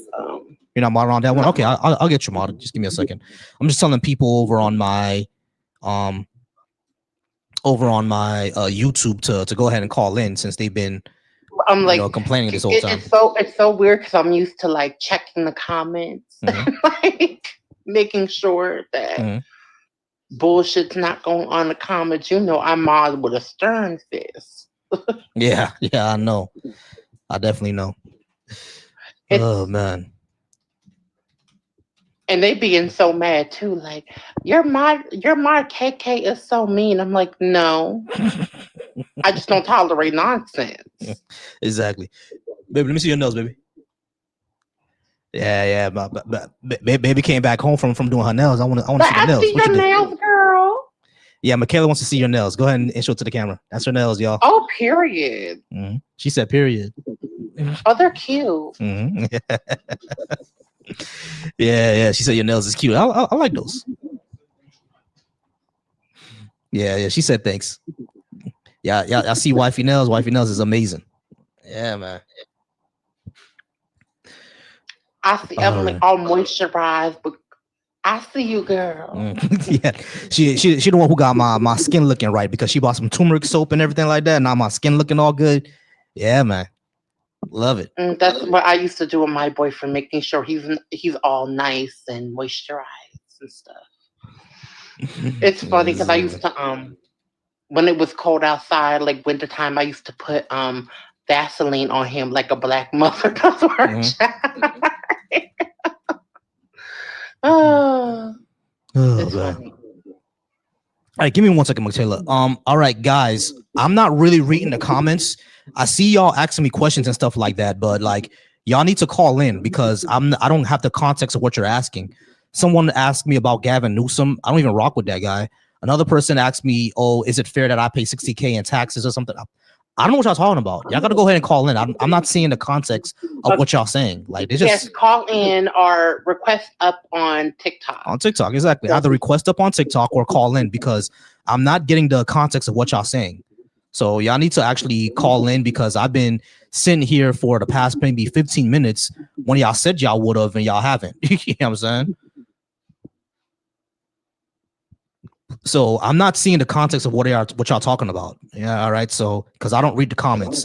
So actually go ahead and y'all see the number up here, the 786-530-5941. Call that number and then we'll go ahead and have a discussion because I'm not getting the context of what y'all talking about. Yeah, if they don't call in like the next few minutes, I'll leave. Question is in relation to reparations for Black Americans because I know they like to bring up taxes into that. Yeah, I'm not sure. I'm probably gonna have to scroll all the way back up. Or is it? I think it may be between leftist policies and reparations for Black Americans. That's where I'm thinking, or maybe even the sixth one. Because taxes for the working and middle class have gone up since Trump has been in office. So yeah, of course. So I'm thinking it's between 6, 3, and 1. No, 6, 3, 6, maybe 6, 3, and 2. That's the only way I could think of the context. Yeah, exactly. I'm trying to find the context, but I just typed to one of the guys. I'm like, yo, I can use $60K to pay for childcare. I don't know what you're talking about, bro. Like, you gotta call in, bro. Like, what? Like, I don't know what you're talking about, man. I mean, the number's there. I don't know why they're so afraid. We don't bite. Yeah, the number's right there, well, man. I take that back. You don't bite. I definitely will bite the stupid bitch's head off.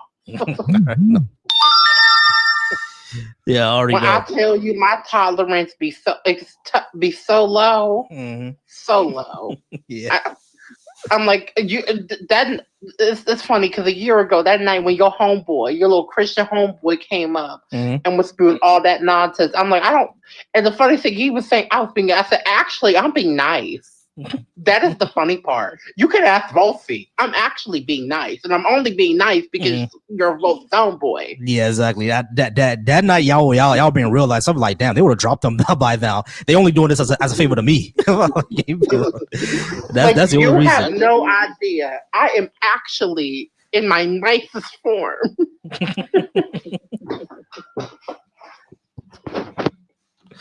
Exactly. That was the nicest form. That was the nicest I ever seen. He hasn't been back yet, but that's probably one of the nicest times you have ever seen me on any panel that you have done. Yeah, exactly. As a matter of fact, on Clubhouse. Yeah, as a matter of fact, I'm still in his Discord. I'm going to ask him to join in on another day because I am trying to set that up finally. Because I've been. Oh, you remember, like, translate. Aunt G. All right, Aunt G, how's it going? It's going pretty good. How you doing? I'm all right. All right. Are you are you at least 18? And did you disagree with what I had on the board? Yeah, I'm over 18. I'm 33, and yeah, if you want me to just speed run your board real quick, that's fine. Yeah, we're gonna go number 1 through 5. Tell me what you agree and disagree with. Yeah, no problem. America was never great. I'd like to say America was always great. Okay, great. Number 2. For who? Number 2, let's see. I'm trying to look at it without it playing because I don't want it to be like an echo or something. Right, leftist policies are better for society? Yes. I really don't even know what the current leftist policies are, but I just feel like that whole LGBTQ sodomite agenda was terrible for our society. All right, great. Number 3. You agree or disagree with reparations for Black Americans? Let's see. 3, reparations for Black America. Yeah, it's going to be a pass for me because I just don't feel 4. that people that didn't have slaves shouldn't be paying for people that weren't affected by slavery. All right. This is what's going to happen. All right, so cool. This is what's going to happen. All right, AJ, I just need you to say agree or disagree. All right, so number 4, do you believe in a God? Do you mind reading it to me? Number 4 says, why should I believe in your God? Well, it might be the key to your salvation, brother. Okay, cool. Number 5 says faith is unreliable. Do you think faith is reliable? Yeah. All right, pretty great. reliable. And number 6 says Trump is not the president of peace. You think Trump is the president of peace? Yeah, I'd say he's trying to make some peaceful things, but all right, good, cool. All right, so yeah, America was never great. The reason why I believe that America was never great is because we never actually lived up to the principles of liberty and justice and equal opportunity for all. And in some ways, we've even fought against it in the past, and I think we're even doing that now in a lot of ways. So that's why I would say that America was never great. Well, real quick on that, if you're, I mean, what are you comparing it to? Do you think there's a society better for you? I'm comparing it to the principles that it set out.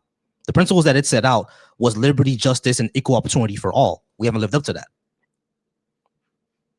Yeah, like just give me an example of a place that's actually better for you. Irrelevant. This is the only place you have, brother. The conversation's about America. You can. Yeah, the conversation's about America. So that's relevant. So there's a place greater. Hold on. The conversation's about America. We are Americans. Other countries are irrelevant. Is that what you're saying? Hold on. All right. Can you hear the person on my TikTok, AJ?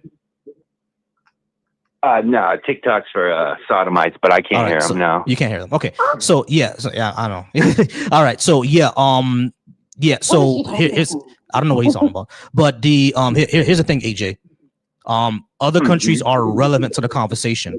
We're not talking about other countries. We're talking about United States. The United States set out a certain principles, right? And United States is not living up to those principles. So therefore, it's not. Well, why not? You don't have the life, liberty, and pursuit of happiness? I have. Yeah, I do have. I do have life. Liberty is something that's So how's your liberty squashed? I mean, can you not do whatever you want to do? No. Can you not pursue your own happiness? Maybe.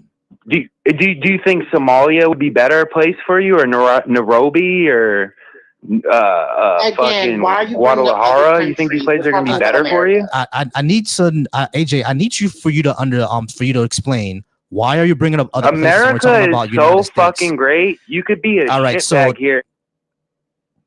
I get executed. This is what we're gonna do. Yeah. You're not going to interrupt me. Oh no. I'm not sure why you keep bringing up other countries when we're talking about the United States. So in the United States, we are not living up to the principles. I need you to actually address that. Well, you tell me how we're not living up to the principles, because I think you do have life, liberty, and the pursuit of happiness. Do we have equal opportunity? Yeah. Okay, we do not. Because it's actually been shown several times that your opportunity is affected by your skin color and your sexuality. Let me ask you this. Are you educated? Did you go to college? Yes, I went to Florida Memorial University, and I'm in a university for my master's degree right now. Yeah. So what are you going for your master's degree in? Clinical mental health counseling. Oh yeah, it sounds like you're real oppressed, right? Hold on, give me a second. I'm sorry, Mikhail. I got it. Yeah, the white daddy's holding you down, right? Say that again. Yeah, white daddy's holding you down, right? I never said anything about somebody white holding me down. Right, so it doesn't sound like you're very oppressed, brother. I mean, do I didn't you say have anything a car? about oppression either. I didn't say anything about oppression. Having a car doesn't mean we don't have oppression. You call him People had a second. yeah, I will. We had a oppression back in the 60s. And people said, hold on, no, we're not gonna do that. Yeah, people, no, I'm with you. Black people in the 60s had cars. There was still oppression. So you just can't say, do you have a car or you don't have oppression? That's silly. So what I'm trying to say, I'm trying to say irrelevant. What I'm trying to say irrelevant. Is that we're talking about the United America. States. Yeah, I'm sorry, Mikhail, he can't hear you. But in the United States, what we have, we don't have equal opportunity. The black people in Africa are not doing great. Why not? It seems like, I mean, some of your peers were not as successful, right? Answer you. Yeah. In the United States, the reason why we don't have equal opportunities is affected by your socioeconomic status and a lot of times by your skin color. And this has been studied multiple times. So your skin color and your socioeconomic status should have no bearing on opportunities that you have. And if it does have bearing on opportunities, and if it does have bearing on the opportunities that you have, then that means life, liberty, and the pursuit of happiness are also affected. Yeah, well, I just feel like that's false because you're actually a perfect example of false. If you try hard and you set your mind to it, it seems like you're achieving greatness. You're on your way to get your master's degree. Yeah, and the reason why I'm able to actually do that, the reason why I'm able to do that is because I was in a better socioeconomic position than a lot of my peers. A lot of my peers don't have my socioeconomic position. Yeah, because your parents probably did better than their parents, right? Because they had equal opportunity to do whatever the fuck they wanted. Exactly. My mom was a nurse. Probably decided not to smoke crack. Oh, can you? Why is he keeping on cutting you off, Volcy? I know. That's why I put him on in the whole music. You're oppressed, all right. brother. So AJ, the reason why I keep putting you on, AJ, the reason why I put you on hold music, AJ, is because you keep on interrupting. Yeah, that's fine. So when it comes to my parents, my parents were, my mom was a nurse, my dad was a respiratory therapist. They were able to do that, right? So the and the thing is, they didn't go up in the 60s. They're from another country. So the reason why they were able to do that. What do you mean other countries? I said the 60s. They were from another country. So the reason why they were able to do that, when did they come here? They came here in the 70s. So the when I'm talking about my personal experience, actually, Volcy, can you tell him? Hold on. Right. Actually, Volcy, give me a second. Hold on, AJ. Volcy, so how about you tell him why your parents could not come here earlier than the 70s? Could it be because Jim Crow laws would have prevented your family from coming here? Because of your race. Yeah, that's a good point, Michaela. All right, so my parents came over in the 70s. AJ, can you tell me why my parents were not able to come here before the 70s? Oh, I don't know. Maybe they weren't born yet. No. My dad was born in 57. There was a thing called Jim Crow, which did not allow non-white people. It was because hold on. Listen, AJ. It was because AJ, listen. It was because of Jim Crow laws. People who were black were not allowed to immigrate to America. Jim Crow laws only apply to the South, right? Can you shut up for a second, dude? The reason why my parents were not able. The reason why my parents were not able to come before they couldn't have went to Boston or New York. Because my parents were not able to come before the 70s is because there was a limit on black people coming into the country. And not only that, they were basically not allowed. They were not allowed to come into the country. I'm going to need you to be quiet, AJ. Right. That's not true. So that is true. That is true. Did they immigrate to the South? That is true. My parents immigrated to Florida, AJ. To the North. To Florida, That's AJ. Right. Oh, Florida. And they weren't allowed to come to the North either. What? And right, I'm like, so, also, everybody pause. Yeah, I was born in America. I was born in the United States. So I'm still a foreigner, even though I was born in the United States. Are you not a tether? I know you can suck my dick. Yeah, right. That's a good one. Yeah, that's a good one. Yeah, it is.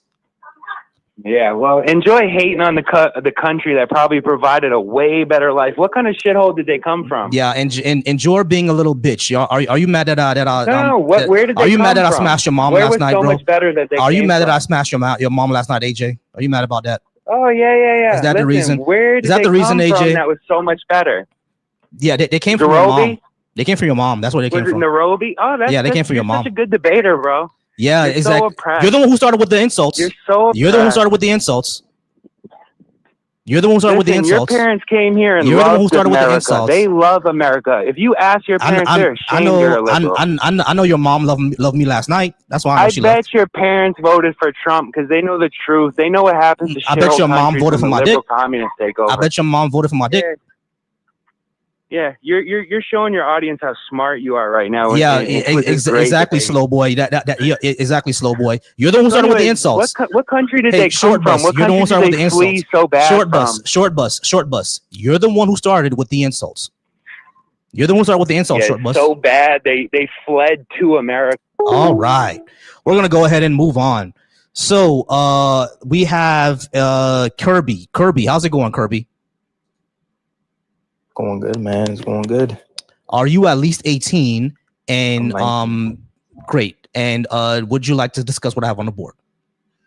America was never great. Now, I'm not gonna lie. This is probably gonna be quick. I agree with you. Now I'm gonna tell you the explanation. It's a little bit weird because you know what I'm saying the slaves that was brought to America builded America, and then they're still gonna treat us wrong, even though we kind of built your nation, which is pretty crazy to me. I'm not gonna lie. So yeah, I agree with that. You know what I'm saying? Okay, so cool. Anything you disagree with? Nah.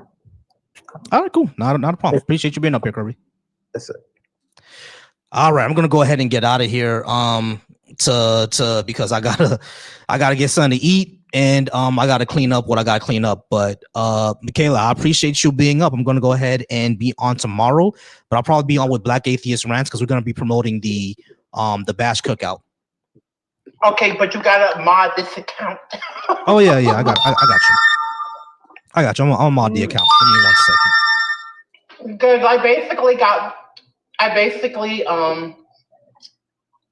I can't go on live on my one other account because basically for being a woman and enjoying myself, I was on camera with some other women. I'm like, my titties were bouncing to music on TikTok, and they said that was inappropriate, despite me being cool 12. So, welcome to being a woman on social media. Oh man! All right, guys, I am gonna go ahead and get out of here. I do appreciate y'all for being here today. This was a long one, about 3 hours. You guys are great.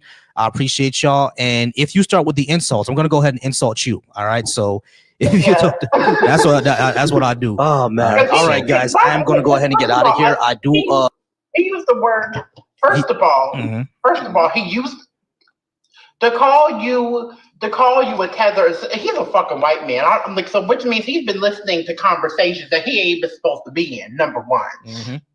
Number two, he's using that's typically a word that people use to disrespect Black Americans who come from, different ethnicities.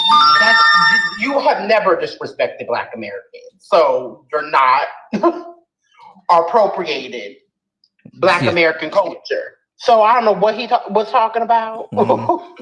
Yeah, don't know what he was talking about. Really coming from an immigrant background is not what that word. What I have heard it in context. Yeah, exactly. So anyway, for everyone who's bitching and moaning in the YouTube comments, he's the one who started with the insults. I was just trying to go through the history, give him facts and everything like that. And the first thing he did was call me a tether. So. Oh. Call from. Go.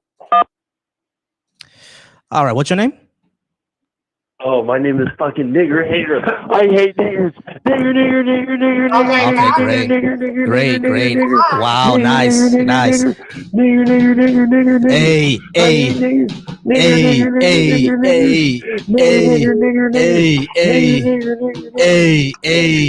Yeah, are you mad I smashed your mom last night, bro? Yeah, exactly. Call from. Kevin Michaels. But I'm like Volcy, right to your profile. America was never great. Hello? Look at that. Exactly. Proving the point. Tevin, Yeah, how's it that going? bitch is fat as fuck. She's got to be fat and single. Tevin, But anyway, did your sub-Saharan parents sell the slaves or not? So Tevin, okay, cool. Are you at least 18? And did you want to talk about what I had on the board? Yeah, I'm 29. Did your sub-Saharan African parents sell the slaves or no? Nah, what they did was they fucked your mom. That's what they did. Oh, you're such a good debater, brother. Hey, you're the one who started with the racism in the debates. You don't know what a tether is. You're the one who started with the racism in the debates. You're the one who racism with the oh my god, yeah. Oh my god, guys. Yeah. All right, y'all. I'm gonna go ahead and get out of here for real. That's what your YouTube comments are looking like. Exactly. I'm guessing. All right, guys. Phone line is closed. I'm gonna go ahead and get out of here. I do appreciate y'all. Y'all are wonderful. All right, guys. So Michaela, I'm gonna see you tomorrow, and we're gonna go ahead and talk about that. All right.